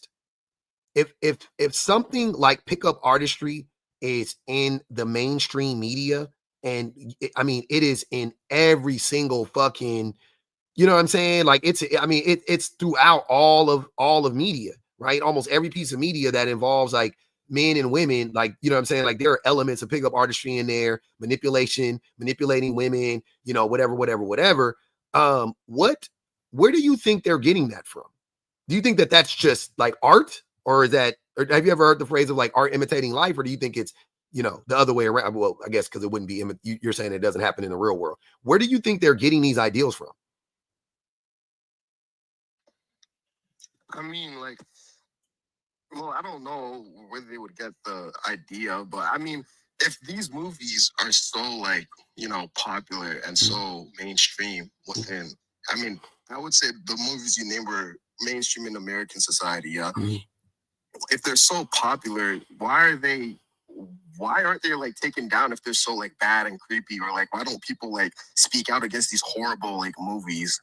We know you think they're like bad because they're like pickup artists and stuff, right? But how come we don't see a more like generalized, like why don't we see more people? Dude, it's because people like you don't see a problem with it. I mean, wait. I'm sorry, T. I like that take, but let's be a little bit more. Men specifically, the average man doesn't think it's a problem. Women think it's a problem, I'm sure, but the average man protects it. The average man thinks it's normal. So men control the industry. Yeah, exactly. That's what I'm saying. The men control the industry, but also the average man who doesn't control the industry but consumes it could change it. But they're like, what? There's nothing wrong with Hitch is a great movie. Superbad is fun. Whatever. It's the average man, right? It's the average man that protects. So if you wanted to say, to BPG's point, men control the industry. That is the top 10% of the top 1%, right? Cool. But the bottom 99%, the rest of us, turn a blind eye to it. So from that, can I not draw from that conclusion that the bottom 99% and the top 1/10 of 1% agree?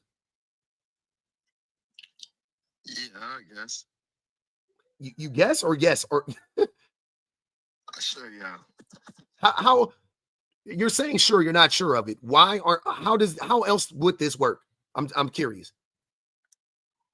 You said that 1% of men control like the industry, right? Yeah, let's say the top 1% of men control the industry, right? Okay, cool. Like the film industry, like Hollywood, kind of. I mean, they control the Like, planet, at but least yeah. American setting, yeah. I mean, wouldn't that suggest that it's like both men and women No, kind of like no, accept it? no, Kind of. No. I would no, say that, yeah. no. No, men overwhelmingly control the industry from the very top to the very bottom. So I mean, voices I know that are being amplified, well, then that's an easy answer then. No, I'm just talking Because about when you like, talk about the media that you consume, when you talk about even down to the art, advertising, the way that you consume film, television, magazines, books, every aspect of media, that because people think that media means just film, and it doesn't. No. When you talk about every aspect of the media that you consume, it is from the male gaze, like flat out, hands down. So if most men do not believe in what I would consider these quote unquote qualifications of essay, assault, rape, if they don't believe it, then surely you can't, there's nobody down the line who is going to stop and go, hey, is this an accurate depiction of what's happening? They can't even when you look at shows like, people love SVU. First of all, I've seen just about every episode of Law and Order SVU, but it is propaganda at its finest, because even the stories that are being presented to us is, you come forward about a grape, and now the police are immediately on top of it. They have to go find the guy. They hunting him down. They doing, standoffs and all of that other kind of stuff. When in reality, what actually happens is they put it on a pile. They put it in a pile full of other great cases, and then forget about it. You go in. You explain your story. You're berated about what that story is. If you're believed, if you get to the point of being believed, then yes, they will send you off to, get a grape kit. But once you get that grape kit, it's going to sit in a warehouse. Nobody is investigating who's committing these crimes. So of course it sounds logical to just be like, well, some man somewhere got to care. No, all men everywhere don't care. Didn't they ask you, update you on the case though? Like, no. You got to call in. Hey, I have a question. GW, do you think most people, do you know what's the minimum? Do you know what the federal minimum wage is in America? What is it, like $7? Like $7 or something like that, right? Okay. Yeah. Do you think that most Americans are okay with the minimum wage being $7 an hour? Right now, no, definitely not. No, okay. So why can you not apply that same logic to women in this case?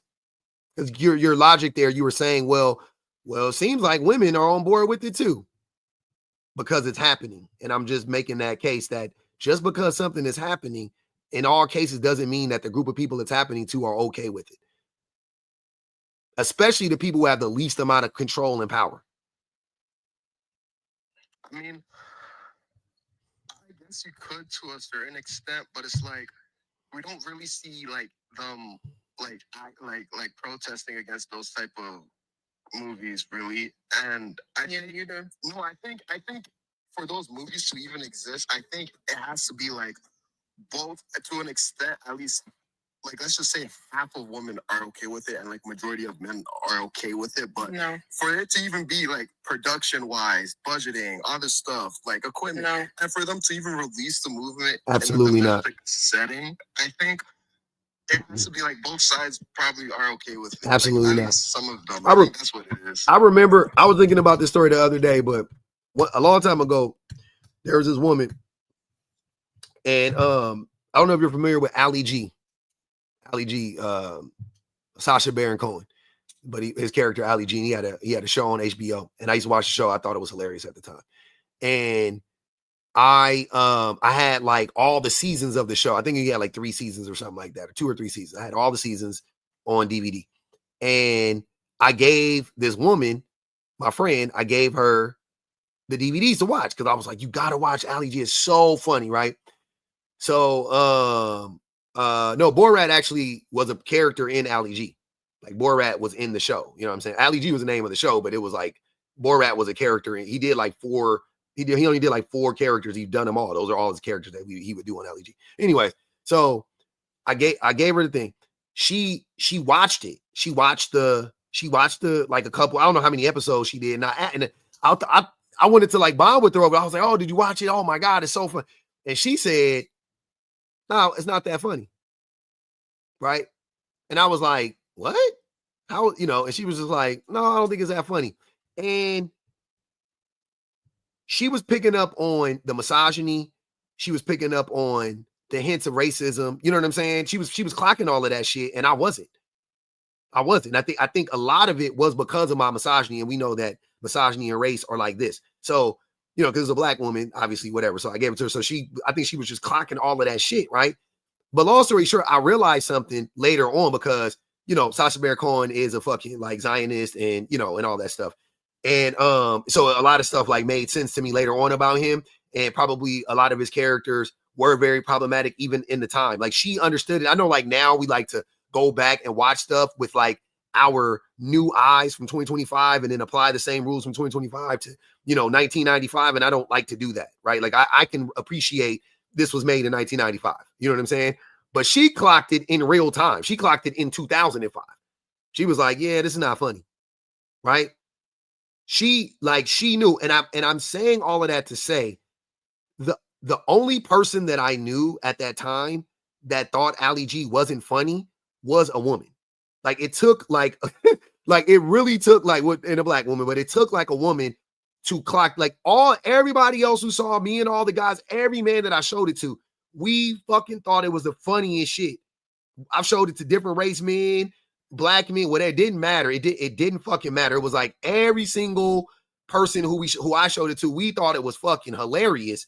But women were like, nah, this shit not that funny. You know what I'm saying? Like, it ain't what y'all think it is. You know what I'm saying?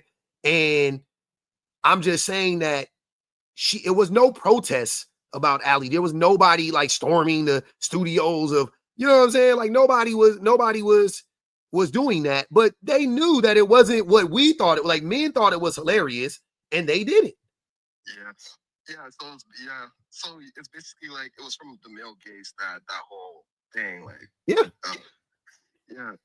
so I think like what your friend did, what she did was good, right? She kind of educated on you and she called out all the racist, misogynist. She didn't even go in depth. I mean, she didn't even go in depth.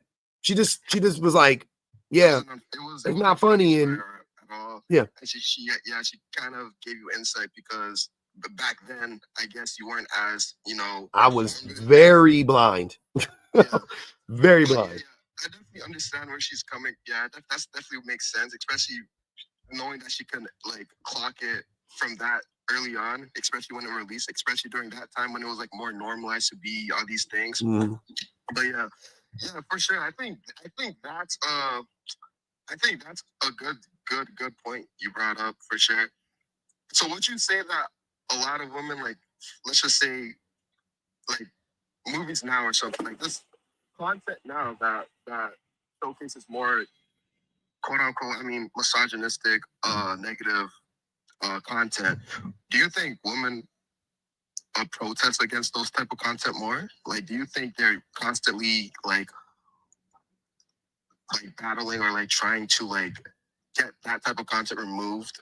Because I'm not too sure if that's like the average woman, or maybe the average woman isn't like indulging in that type of. But again, hold on. But again, that's this is why I don't like this conversation. Why are you framing it like the proof that women are turned off by it, or the proof that women don't appreciate it, or the proof that women aren't into it? In your mind, is they're not protesting against it. That's all I'm saying. Like that's not the way to have the conversation. That was the point of me telling that story, was so that you can understand it don't take like I'm not demonstrating against to raise the minimum wage, though I would, but I'm, you know what I'm saying? Like I haven't participated in a demonstration against, or yeah, against the minimum wage being $7.25 or whatever the case may be. You know what I'm saying? I think the minimum wage should be $50 an hour. But but yeah, I'm not protesting against it actively right now. But do I deeply care about it? Yes, absolutely. That's what I'm saying. So stop. That's not the way to look at this. Like, oh, they're not protesting. Must mean they don't care that much. Like, what? What are you saying? And they are. That's the more annoying part. It's the fact that they are. Women speak up about these things all the time, and they are accused of being dramatic, accused of being illogical, accused of being emotional. Like, this happens on a consistent basis. There are entire movements of women who are specifically calling for action against not only these types of films, but the industry standards in general, because of the fact that there are less women who are able to occupy these jobs. I want to say last year there were 10 women directors who had feature films. I feel like I'm reaching with that number, but I remember because I'm a part of some of these groups. Like, this is not even something speculative. I have seen the information. The meetings are out there. The conversations are being had. They just don't matter to the average man. So y'all think that they aren't happening, but they are, because women are deeply underrepresented. And it's not only making for media products that are more harmful to women, but also it's making the spaces unsafe for women who are performing in these background jobs. Now, just because you don't see it don't mean it don't exist, but it for sure is happening all the time. Yeah, I could agree with that point for sure. But I want to go back to the prompt where it's like the average man is like if we're comparing it to like what he did, obviously, I don't think the average man is like that though. Like, even though you guys brought up the stats, you said one in 3 women are essayed and like 1 in 5 women are. Let me try to make it simple for you again. The average man doesn't have access to the wealth and resources. I know. Obviously, we're not talking about. Allow me to finish. But if the average man did have access to said wealth and resources, they would do the same things that they're already doing, like essay and grade, at a higher scale, because they can use their power and influence and access the resources to get people to stay quiet. But then that wouldn't apply to the prompt, though. It does. It wouldn't, though. It's very easy. I don't think that you or really many men can understand how easy it is for you to become a Diddy. You don't even have to be him in order to have access to the same level of power and control that he has. Women have seen this with pastors. We've seen this with councilmen. We've seen this with men who are principals, men who are just leaders in their community. You're talking about men who were a part of civil rights organizations, present and in the past, who use that level of power to be able to cover up the things that they do. Police, I'm so glad somebody said cops. Police, huge, absolutely huge. Like, you're not talking about access to money, you're talking about access to minds. That's the currency. The currency is that you do exactly what you're doing right now. The burden of proof is always on the person who it's happening to, and not the system in which it's happening, or the people who are committing said crimes. It's always that when women come forward about these things, and when they discuss these things, that we have to prove without a shadow of a doubt that this man has done these horrible, awful things. Even though we know, again, you don't have to be a man who has a lot of money. You don't have to be a man who has a lot of access. You just have to be a man around a bunch of other men. This is where locker room talk comes from. Y'all be around men who are like Diddy, and you can't spot it because he's not doing it to you. But once you start to notice, if you're around a man who's like Diddy and he starts to really be like Diddy and he starts to assault men, y'all talking real quick, real fast, because you know that you are in direct harm's way. You are directly in harm's way. So when you are experiencing that, when it's time for you to have that experience, now it's a matter of, oh wait, I gotta listen, I gotta hear this out, because dude, he a creep. He on some other stuff. I can't get with that. But that's because it's the harm is being segued to men as opposed to women. That's the only way that y'all see it. But it absolutely is happening around you all the time. Ask the women in your life how often they have been essayed, raped, groped, or assaulted. And I promise you, all of them will have a story, if not several.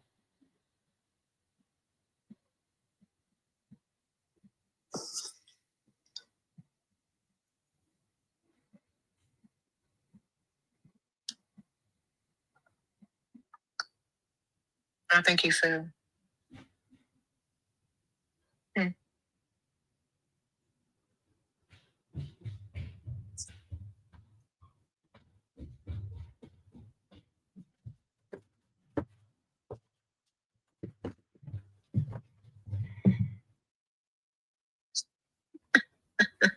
GW fell off the bed.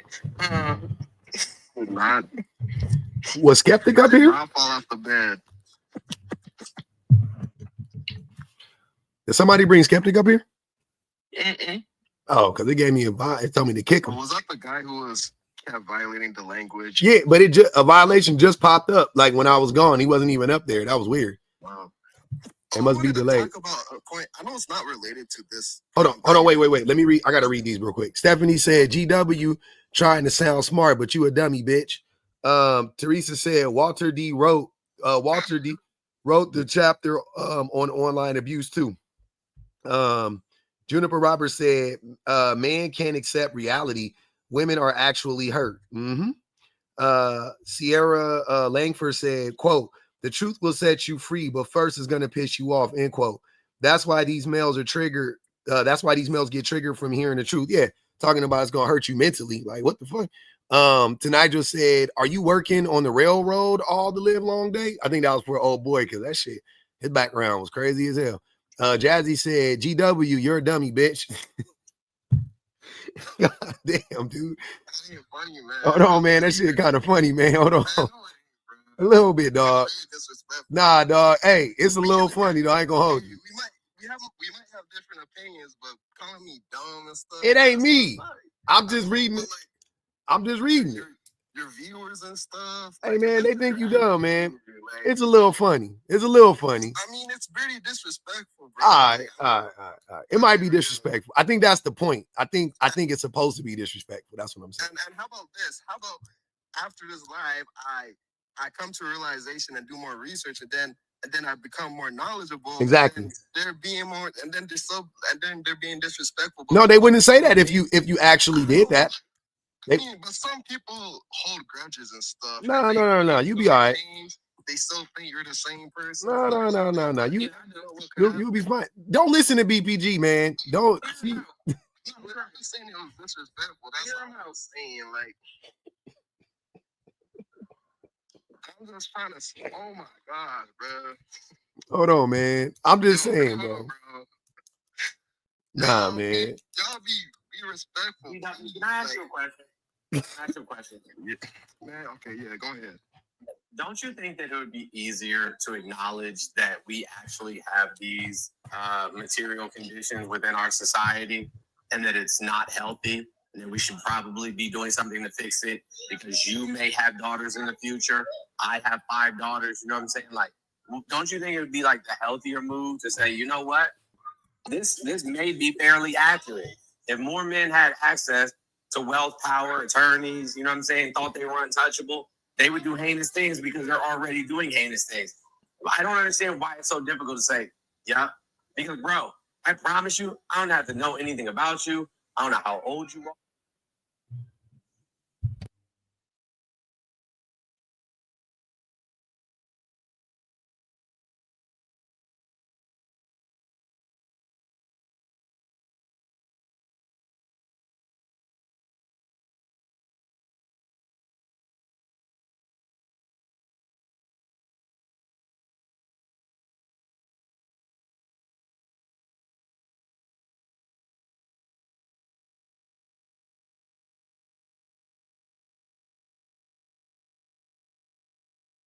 BPG. No, sorry, Jesus, brother. Hold on. But GW, hold on, brother. You ain't gonna beat them. You a dummy bitch allegations if you can't say BPG. See what I'm saying? Like, literally, I changed No, because my I'm looking at it name. from afar. I changed my name to space it out and put it in big. That's why there's no 313 on there anymore, because I don't know why people was getting tripped up by them little letters, but it confuses them every time. like your name is GW. Sometimes. BPG. It flows. If you think about it, BPG. All in and these. Hey, y'all could yeah, never mind. Go ahead. We listening. But yeah, I think BPG said that too. If your average man was in Diddy's position, and if they had his influence, they might do the same thing he's doing, or even worse. Yeah. So I think it is. I think you should. I don't think the average man is Diddy in that way, though. That's the thing. What do you mean in that way? Like, when you just described that way, like in what way are you talking about? I'm so confused. But hold on. But wait. This is what I'm saying. Bro. And I thought Jones just laid it out perfectly too. I don't know what the fuck we arguing about at this point. So, somebody put in the comments.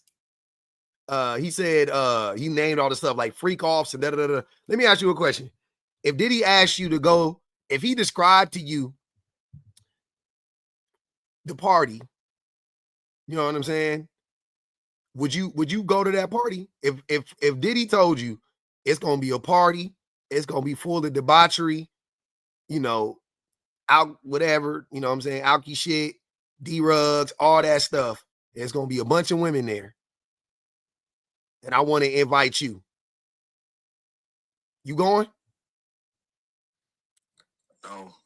See, this is why I be asking the questions, because I just be liking to hear the lies. I just like to hear the lies. Like it ain't that I ask thinking that you're actually, hold on, listen to what I'm saying. I don't ask the question expecting you to tell the truth. I ask the question expecting you to lie. So you're not shocking me by lying. It's just funny how you walk right into, like, you would go. I know you would. You know how I know? Because how the fuck did he get all them other people there? Hold on, Jones. Exactly. Who all gonna be there? He gonna start running off the list.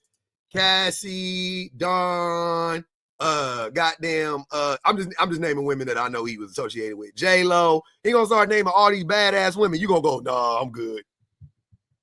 Yeah, I mean, nah, I wouldn't go there because I'm not really fan. The lies. People he's associated with, I wouldn't go there. The lies. People he's associated with is TD Jakes, Jay-Z, Donald Trump. What's Michael B. Jordan? Like, when the pretty boy. The most interesting part about it. Wait, hold on. Back. Wait, hold on. Michael B. Jordan, the pretty boy. Yeah. So if he told you Michael B. Jordan was gonna be there, would you go? He changed his mind. Oh, I know what you guys are trying to know. No, I wouldn't go. Okay, go ahead, BBG. The platter changed. The food was appetizing, but yeah, that's the weirdest part about the Diddy parties was it's not that you expect other dudes that you consider to be weirdos to be there. However, that wasn't the case. He invited a nice mixture of people where you would look and go, I know that he's kind of weird and I know that he's into some weird stuff, but he couldn't possibly be because Oprah's there, Beyonce's there. Jamie Foxx is there. Jamie Foxx is there. I haven't heard anything about Jamie Foxx. Anything bad about Jamie Foxx. So and the part that always will irritate me is that guys will say things like, "Oh no, I would never go to that. I would never go to that." Just like I said yesterday, but they know that it's happening. They know that the parties exist. They know what's happening at the parties. Nobody ever says, I'm about to come in there, pew-pews are blazing, and I'm about to save some folks. Nobody ever says, I'm calling the police. Nobody ever said, because they know. They know the level of power that he has. They know that they don't want to get involved. They know that they don't want to get their feet dirty or their hands dirty. Mm-hmm. So they would rather allow for it to happen. And honestly, it does play into the mindset of what most men do think. They will allow for it to happen even if they don't go to the party. Because they will say no blankly. I would never go to that party. But you would never call the police on that party either. Which, that's Oh my God, dude. It's so many layers to how it's the normal man, how it's the average man, and y'all be fighting against it tooth and nail. It's just so crazy. Like, you're not like that. How can you deny that? But hold on. Imagine this. Your neighbor has a truckload of baby oil coming to his house. Truckload. You gonna help him get it off the truck. You looking at the window. And you looking at them bring in cases upon cases upon cases of baby oil. You gonna tell me with a straight face? Now, this is the best part about being a woman, is because we are investigative reporters. Not only by the end of the day have we figured out what it is he's doing, how he's doing what, we are figuring out some kind of way to hinder or stop this thing from happening. With a whole lot of women. I know a whole lot of super sleuth women. With men, you'll see the thing happening. There are people who, even if you weren't there again, you took the order for the baby oil. You didn't think to yourself, why would anybody need a truckload of baby oil? I'll be honest with you. It don't take much for me. You get 2 bottles of baby oil, I'm looking at you sideways. And that was before Diddy. Because a bottle of baby oil lasts me at least 6 months. Like, I'm saying, if I apply it every day, you don't need nothing but you know what I'm saying? Baby, you just put a drop of baby oil in your shit. That'll cover your whole fucking body. That shit's so goddamn slippery. A dab will do you. You don't need that much goddamn baby oil. So if I see you come out the 99-cent store with 2 bottles of baby oil, I'm looking at you like, nigga, what the fuck you all that baby oil for? A case? Can't you selling it? You got to hook up somewhere at a nursery or something, nigga? The fuck you got all that baby oil for? Like the shit stuff just don't be adding up to me. Maybe people like the texture of it compared to your regular lotion. I don't know. I'm not denying it, but baby oil lasts forever. Baby oil like Dax hair grease. Like, I had a baby oil. Look, it messes up your clothes and stuff. And it does, yeah, for sure. And it'll burn you up in the sun. It'll cook. Well, that's for the light skin. That ain't going. I ain't gonna hold you. That's a different. Jones, I almost agree. I was like, ain't it? And I was like, wait, that ain't never happened to me. But I know that it happens to people though. It happens. All I'm saying is it happens to a group of people. That's all I said was it happened to a group of people, man. That's all I was saying. It ain't never happened to me, but y'all be safe. But no, that's all I'm saying. That's all I was saying. I got you. My son's got to be careful. That's all I get it. But I'm saying that but the baby oil, nigga, I had a bottle of baby oil. I had a bottle of baby oil that my grandmama gave me from when I was born. I had that motherfucker all the way through high school. That's how long that shit lasted. I think I had a little bit left, but I ended up just letting it go. I think I gave it to my niece or something like that to pass it on. It was like a family heirloom at that point. Nigga, baby oil lasts forever. And that's if you using it on a regular. The shit lasts forever. Like, let's be fucking for real. You don't need no goddamn case of baby oil, 2 bottles of baby oil. That's why. That's all you. I've been trying to tell you. Yeah. Shit cover your whole body. You put 2 or 3 drops and you still got to dab it with a paper towel to get some of the excess off. Like, the shit it's too slippery, man. I don't like that shit. And it makes your skin feel weird. But also, again, I think that it's okay for most men to see these things happening and they're okay with it because they know, like, this dude would never, as long as he would never do it to another man, that's perfectly fine. But let you go to your homeboy house and he asked you, do you want to come over and watch some Netflix, eat some snacks or whatever, and you see 2 bottles of baby oil on his table. Ain't gonna be no more dramatic then. Ain't gonna be no women is making it up then. You gonna see them 2 bottles of baby oil and you gonna go, all right, man, I gotta head out. All right, I got some. I ain't gonna do that. My cat supposed to be going to get a fade real quick, so I'm not gonna do that. I'm not gonna do that, BBG. I'm gonna ask that nigga what the fuck is that baby oil? Because I need to know. You don't need to know when baby oil is involved. You don't need to know when baby. Just let it be when baby oil is involved. Because what if he opened that bottle on you and now you trying to figure out how to get out, but you can't? Well, I'm gonna put the baby oil on me and figure it out because nigga can't go. Okay, he gonna grab you like you can slide your butt back. You can't, nigga. The baby oil slippery. I'm gonna wiggle. I'm gonna fight my way up out of that motherfucker. I ain't worried about that shit. But I'm just saying, if I come over to homie house and he got a bottle of baby oil out just in the public like purview, like I could just see that shit. Nah, I'm asking. That's gonna be one of the first things I notice. Like I can walk, hey, what's up, my nigga? Woo, all right, nigga, the gang. Woo. My eyes gonna instantly just, the fuck is that? What you doing with that? Oh, that was from nigga. Why is the baby oil not underneath the sink somewhere? That shit shouldn't even be on top. Matter of fact, baby oil, I shouldn't even see it. I shouldn't even know you got that motherfucker. Like I shouldn't even know it exists in your house. If you got some baby oil, it should be underneath the sink in the bathroom. It should be in the sink in the bathroom. Like, don't under the sink. Like, y'all tripping, dude. A case of baby oil is crazy. I mean, how about if you have like a family, like a big family, like your kids prefer, let's just say your kids prefer having baby oil instead My kids would never. My kids would never prefer baby oil. Ever. Maybe they like the texture or the smell compared to other lotions. It would never happen. I've never seen anybody have a baby that uses baby oil. They barely use baby lotions, if I'm honest with you. Baby lotions is trash. I do like the way they smell, though. I like the way they smell on babies. They smell, I was going to say, they smell great on babies, but truth be told, everybody that I've ever known that tries to use like baby lotion or anything like that, it usually breaks your baby out. Yeah, I don't know what they put in it, but it's not good for babies. It's like water and dye and milk. I don't know what the fuck be in that shit. It don't even do nothing. It don't moisturize you.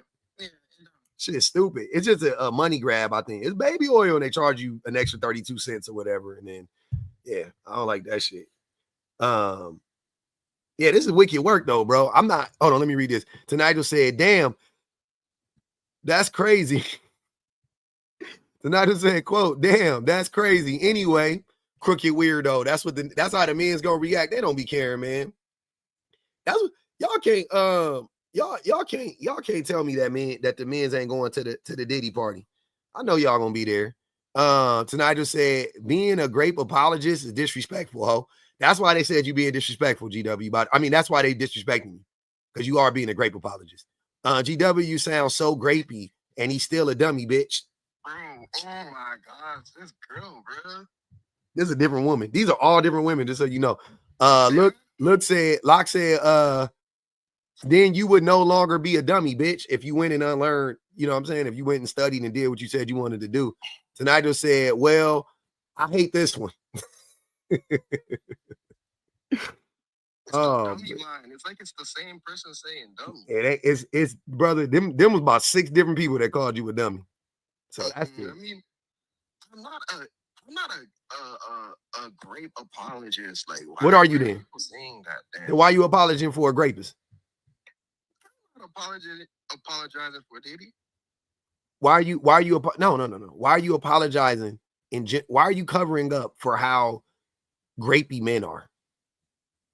Look, obviously there's gonna be grapey men. I'm not trying to defend anything like that. I'm just saying the stats and stuff might be blown out of proportion. That's protection, because that's a lie. That's you protect. If that were the general population of America, if that were true, then I would say that you're not protecting grapists.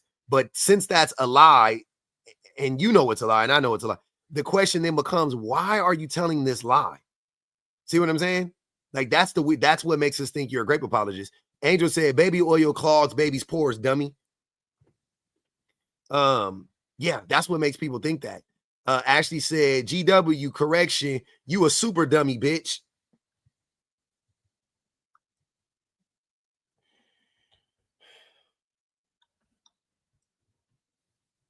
Come on, man. All right, y'all. It's getting late on my end though, but I mean, look, I'm not defending anything like that. If you guys think so, I'm not. Just to put it out there, I'm just saying some stats might be blown out of proportion. What stats? Name the stat. It really depends on where you're getting your info from. Name the stat. Like grape? You think the grape stats are blown out of proportion? Websites, FBI. No. Not where. What stats are blown out of proportion? Name the stat. Name a stat that you've come across, that you've read, and you were like, wait, that seems high. Name it. It depends on each country, but in America. In America, I think it's the SA one in 3 that's probably more realistic, but I'm not too sure about the 1 in 5. Like 1 in 5 women are raped. I'm not too sure of the statistics like fully. I'm not too sure of it fully, so I'm probably gonna have to do a bit more research. I'm not too sure if Mr. Jones provided the link or the website. FBI, bro. FBI. It was the FBI. Yeah. Well, no, I mean, I can put it up on the screen for you if you want me. Put it up on the screen. You can show it to him. Yeah, sure. Yeah.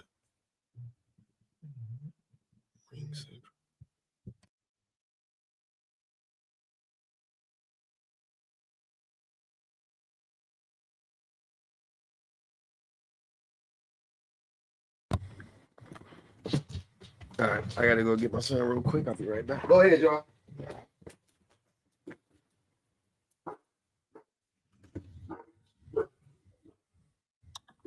In here said it's underreported, but we don't know by how much, so we can only go off of what's reported.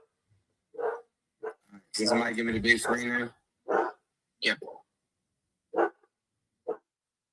Here you go. So 1 in 5 women, these are the people that are raped, right? 1 in 3 women are victims of SA. 43% of men, 81% of women. 24.8% of men in the United States experience some form of contact of sexual violence. 1 in 4 men, 734,630, and that's, I think, that's per year. So in all of these, well, 98% of these are committed by men. 98%. Yeah, but then you apply it to like the ratio. But it's crazy. But it's crazy. But it's absolutely insane. No, look, you have to apply it to like 97% of people who commit SA are men. That's what the stats said. But then you have to apply it to the general population of men and the ratio, you know? What? That's globally, by And then does the ratio show that it's the United States. What I just showed you was the United States. But I'm saying that number, that 96 to 98% number, Globally, yeah. absolutely can be applied globally. Like there's no, and you're trying to understand something that is ingrained within the culture. And I think that that's the part that loses your, like, and I hate that y'all be asking for stats that you really don't actually want. You really don't. You really don't want the information. You really don't care about where it's coming from. You don't care that people have studied it for at least 1,000 years that I personally can't account for. You don't care about any of those things. You want to redeem men from the idea of being accused of rape, not actually stopping them from committing rape. You just want them to stop being accused of rape so that y'all can feel better. And at this point, you're better off just saying that. Mr. Jones getting pegged tonight. Little peg boy. Maybe. I don't know. We'll see what she's up to. Blocked. I love when y'all make it easy to block y'all. But is that supposed to bother me or something? Like, y'all are weird. I think so. You thinking about what's going to be happening in my bedroom tonight is weird, bro. The weirdest. I couldn't care less what you doing in your bedroom. Unless you fixing something. You fixing something? You about to put up some chandeliers or something? Don't do that, bro. Don't do that. Nah, you know, hey man, I'm buying a house. I need to know. You gotta take. That's what I'm saying. If you like to build some shit, that's what I want to know. You about to build a built-in or something in the wall? Yeah. I literally built two gaming computers this week. Yeah. See that type of shit. That's what I want to know about. I don't want to know about who you laying down, what you about to do in the bed. The fuck. Metal Kisser said, "Why the fuck would I trust your goofy ass over the FBI?" The tatted black guy that said, "GW, you still a dummy, and Mr. Jones tried to help you." God damn. What did I miss? 70 said, "GW, prove you not a dummy and say BPG." Oh man, BPG. God damn, bro. BPG. BPG, like that. Quick. BPG. BPG. BPG. Say it quick. PPG. No, you didn't. You said PBG. No, I said P the second time. I said P the second time. I just said Oh, you said P the first time. No, I said P the second time. This could be rewound. I'll listen to it again. You said PBG. Oh my God, man.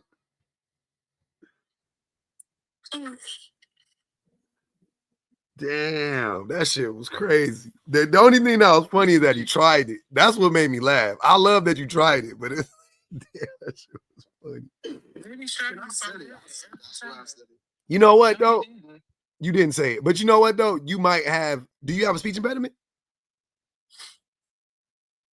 It's not that. It's just the way that. No, it's not that. I don't have that. Are you dyslexic? Don't. You or dyslexic? Yeah, you're not dyslexic. What is that? What is that? Okay, so no, he might be undiagnosed, but Yeah, definitely. yeah. What does that mean? Because a lot of black boys. I started wondering if a lot of people were because of the way people keep it. Like, and every time people mess it up, I literally in the comments message her. It's like, why can't people get these 3 letters straight?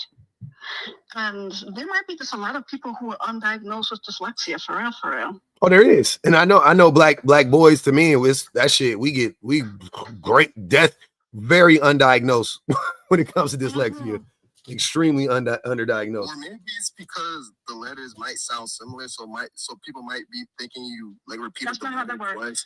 No, I mean, but when I pronounced it. No. You like with your chest, with force, air and then now, behind it, like wind from your lungs. You said PBG. Like, we all heard it.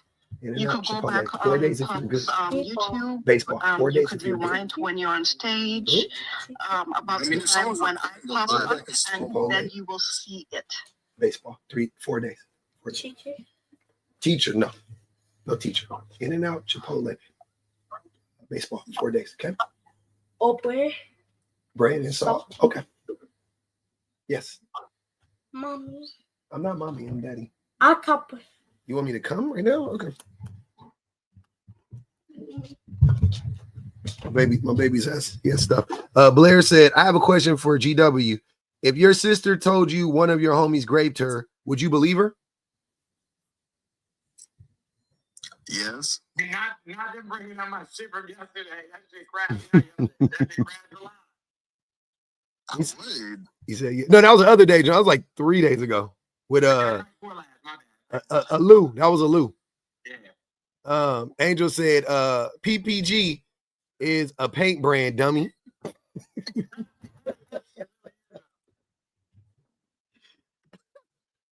Oh man.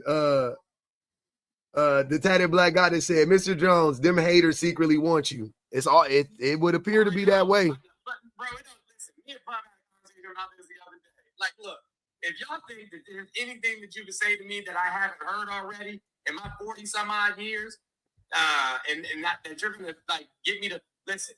The only thing that you can do, truthfully, to harm me to the point where you know what I'm saying. Don't tell him. Don't tell him. Do something to my Don't tell him. No, stop. Don't tell him what to do. Stop giving him the ammo. That's the problem with you empaths. Y'all be like seeing the best in people and then saying stuff. Yeah, don't tell him what to do now. I love Mr. Jones, right? And I think Mr. Jones is an attractive man. I have never in my life thought about what Mr. Jones was going to be doing in his bedroom at night. Me being a whole head of the sexuals. Are you shooting your shot at him? No, see, this is why they keep calling you a dummy, baby. Baby, this is why they keep calling you a dummy. No, but you calling him attractive, like the other inability stuff. to understand inference and nuance, like things like that. This is why you keep getting those. No, I mean, I just think people, if you don't have a certain mindset or if you don't align with certain people's perspective, you're just gonna be I got a question though. no matter what type of reasoning you have. So, like, I mean, You don't find me attractive. You don't find me attractive. Well, regardless, even if I'm a great debater, regardless of what people would say, they're gonna be mad either way, or they're gonna say names. Yeah. I can't really. You ain't gotta worry about that. You gotta worry about that, my friend. You do not have to worry about that. GW, you don't find Jones attractive? I mean, I'm not really attracted to the opposite gender, so. No. I'm heterosexual. I think BP. See it. I'm saying like BPP is fine AF. Oh, not you. Now you're gonna get messed up. You know what? Because I kept imitating you. So this is. Nah. She's fine. You didn't really repeat me. You said I was pronouncing it wrong. Fine. Do you understand what I'm saying? Lies told you. I don't have to want to be with somebody to find them attractive. Do you get that? So once again, do you think Jones is attractive? Oh, I mean, are we like, what are we, by appearance, personality, like, what are you talking about? Okay, so the answer is yes. I got it. The answer is yes. I get it. No, you need to be more like. No, I don't. You need to be more detailed, you know? No, but I actually don't. I think you do, because you weren't really saying, like, you weren't really, it was kind of vague. Listen, I can objectively, you know what I'm saying, like, quantify what other attractive men look like. It's not even, I don't feel bad about it. Doesn't make me feel any kind of way. You know what I'm saying? I'm like, oh, they're attractive. Hello.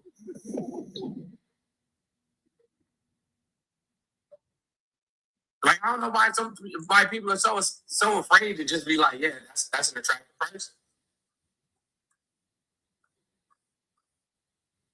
Especially men. Because like all of the beauty standards and standards of attraction are quite literally determined by men. Facts. That's why they all think they had to be a Giga Chad. I guess so. I mean, I can't see how Jones looks like.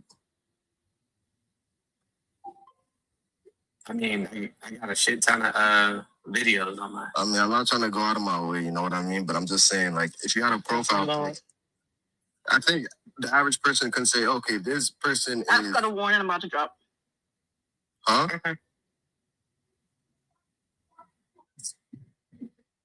Hey, baby girl, Hannah. Sorry, hold on. I'm sorry. I'm in the meeting. Over here. Yeah. Go ahead, Celine.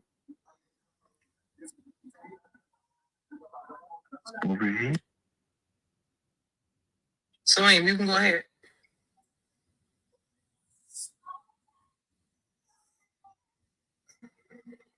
Celine? Am I pronouncing that correct? You can go ahead. These kids be on one, boy. You talking about Celine or your kid?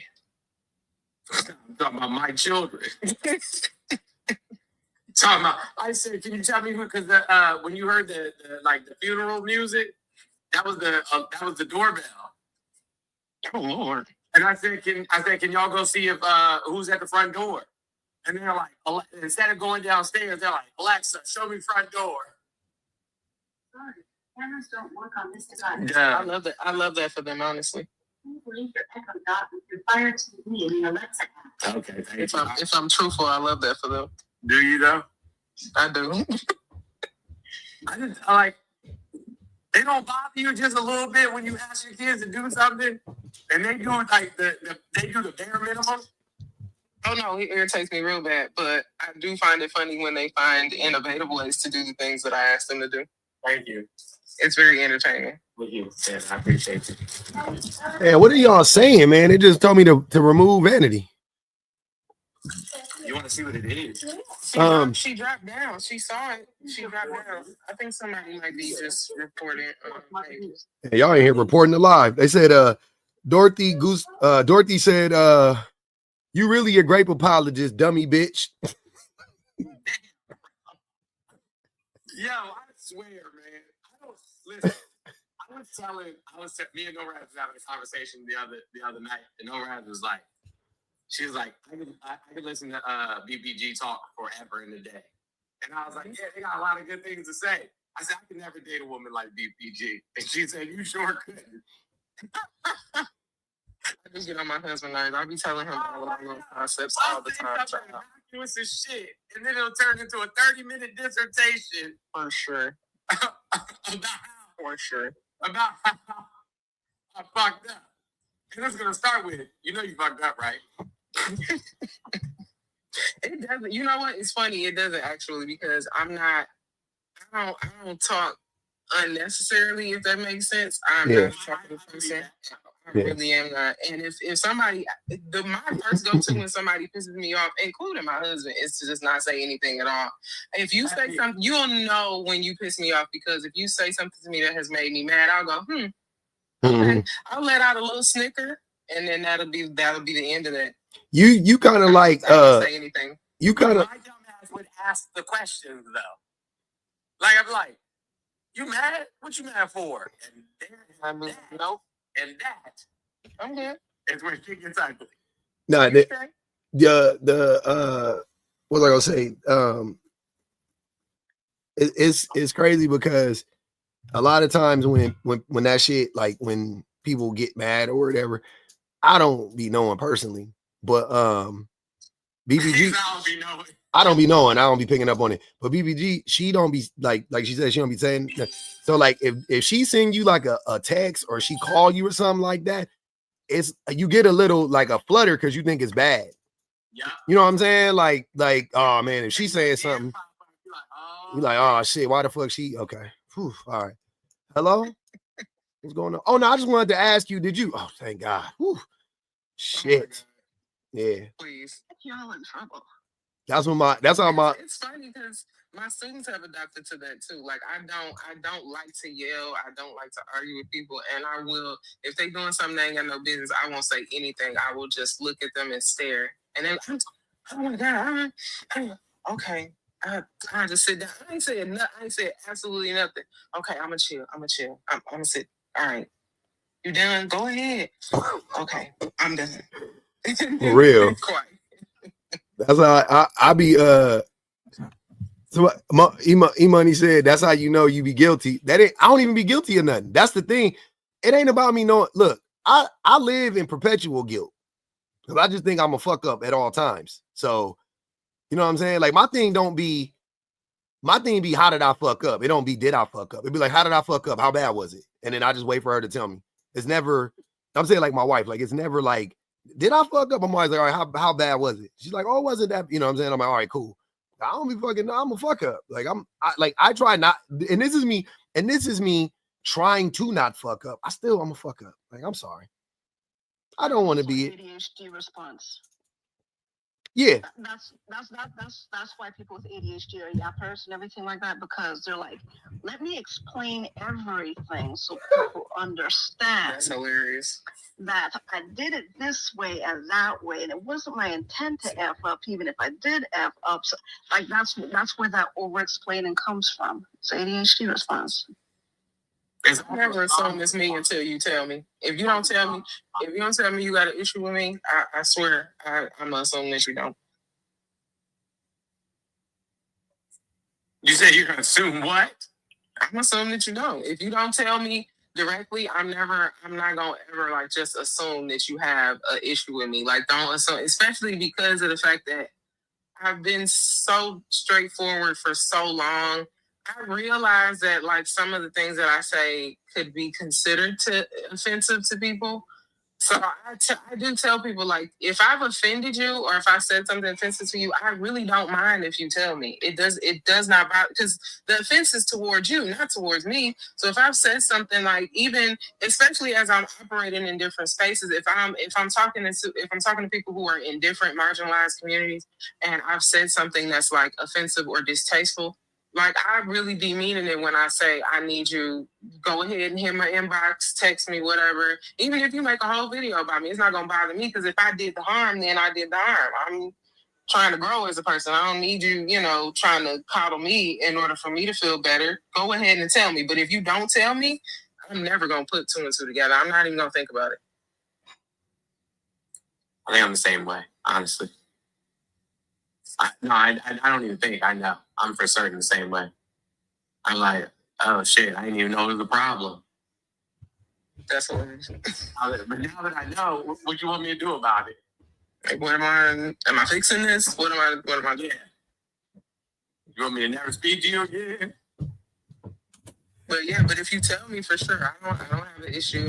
I tell my friends all the time, like, call me out. I don't mind. I have friends that absolutely will tell me, like, you know that was right. You know you overreacted. You know that was, and I like to take whatever points you're giving me. I like to take them, assess, and then come back to it. But like, don't leave me in the dark because you're scared you're gonna offend me. But also, like, don't assume that I'm just gonna know, because I'm not gonna assume that. Mm-hmm. Yeah, I'm not that person either. Sometimes I be knowing, but I don't be. Aquarius said I'm confrontational. I've told you I'm confrontational, but I try not to be. Like with my family and stuff like that. I try not to be with like issues that they bring up to me. Like if you bring up something to me, I try not to be confrontational. Like if it's like, oh, like, oh, I have an issue with you, or you said something or whatever. Like BBG has told me stuff like I don't be on there like what you mean? Like I'm not trying to be defensive. I'm like, oh, let me hear it. Okay, cool. It depends on who said it and how they said it. Delivery matters. Don't please nobody. I'm not saying that you're not allowed to have your feelings, Mm-hmm. but if you start the conversation, you know what I'm saying, like in a adversarial tone, Mm-hmm. You match energy. I'm gonna match the energy immediately. Mm-hmm. You know what's funny? Not People consider me confrontational, though. What? People consider me confrontational. I don't think so. And I think I figured out why, though. And I think it is because, like, woman? if you, it's probably because I'm a black woman. It's probably definitely. I think that you be standing on business. Black woman. I think people But get. if you ask, don't ask me. That's my thing. Yeah. I think people get you standing on business confused with you being confrontational. I think they mix up the two, and I'm like, I can stand on business, and that don't make me confrontational. Just because I'm not. Just because if you say something to me, I don't just naturally fucking recoil like most people do. Like, oh, I'm okay. Like, that don't make me confrontational because I'm like, no, I didn't say that. Expresses the phone. So if you are not fronting when you're speaking, as a woman, you're automatically seen as confrontational. Oh yeah. Women get the confrontational jacket off of just like a woman could report a man for groping her and be considered confrontation. You know what I'm saying? I'm like, what the fuck, no, nigga? Like, yeah. Remember that show you told me to watch? What's the name of that joint where the woman was a scientist? Oh, the one on Apple TV. Yeah, and they tried to fire her. Yeah. Mm-hmm. That was a good ass show. Man, that was a good show. That was a good one. That was a good show. You don't tell anybody a title. You just want to be like, oh, you know. I don't know. Hold on, Vanity. I'll tell you. Damn. Oh yeah, that was a good show. My fault. It really was. It was a great show. Well, y'all didn't tell anybody what it was called. I did. I told everybody on the live, Vanity. I promise you, I did. Apple TV. Who was it? Wasn't it starring old girl? The one who plays the Miss Captain America or Captain Marvel. Captain Marvel. Brie Larson. Yeah. All right. 2 seconds before the guest speaks or whatever the case may be. Lessons in chemistry. That's Lessons it. in chemistry. Mm-hmm. Okay. I'm gonna write that down. Yep. Pop, it might have gotten taken down, but did you see the video I tagged you in where the dude was talking about, let me just coach my words properly, how to SA? Yeah. I got it. Actually, I should have. Thank you for reminding me. I got it in my shit to do a video too. Yeah. Okay. And I don't know if you got a chance to actually go through the comments, right? No, I haven't. No, I saw the video. I didn't get a chance to look in the comments yet. Okay. The comments is basically your prompt right here. Interesting. Like the comment section was like, I was like, these are the people. You know what's crazy about that, Vanity? Because I remember what I did look at was the likes to comment ratio, and it was like 25,000 likes to like 1,500 comments, and I was like, oh, so you guys like this? I was like, this is crazy. Like, you guys rock with this. Like, that shit should have been 3 likes, 40,000 fucking comments. Like, what are you doing? Right? But nope, it was 25,000 likes and 1,500 comments. And I didn't read them yet, but yeah, I'm sure there are men like going like, this is cool and goofy ass shit. So interesting. That's crazy. Up in Harlem, are you there, or did you mean to come up here? Because didn't seem like you did, because I could tell he didn't mute up when you came up here. Nope, didn't mean to come up here. Well, it's all good. I got to end the live anyway. My baby is still here. He's down for the day, so I'm gonna go kick it with that kid. You know, I didn't have to take him to the doctor yesterday. Thank goodness.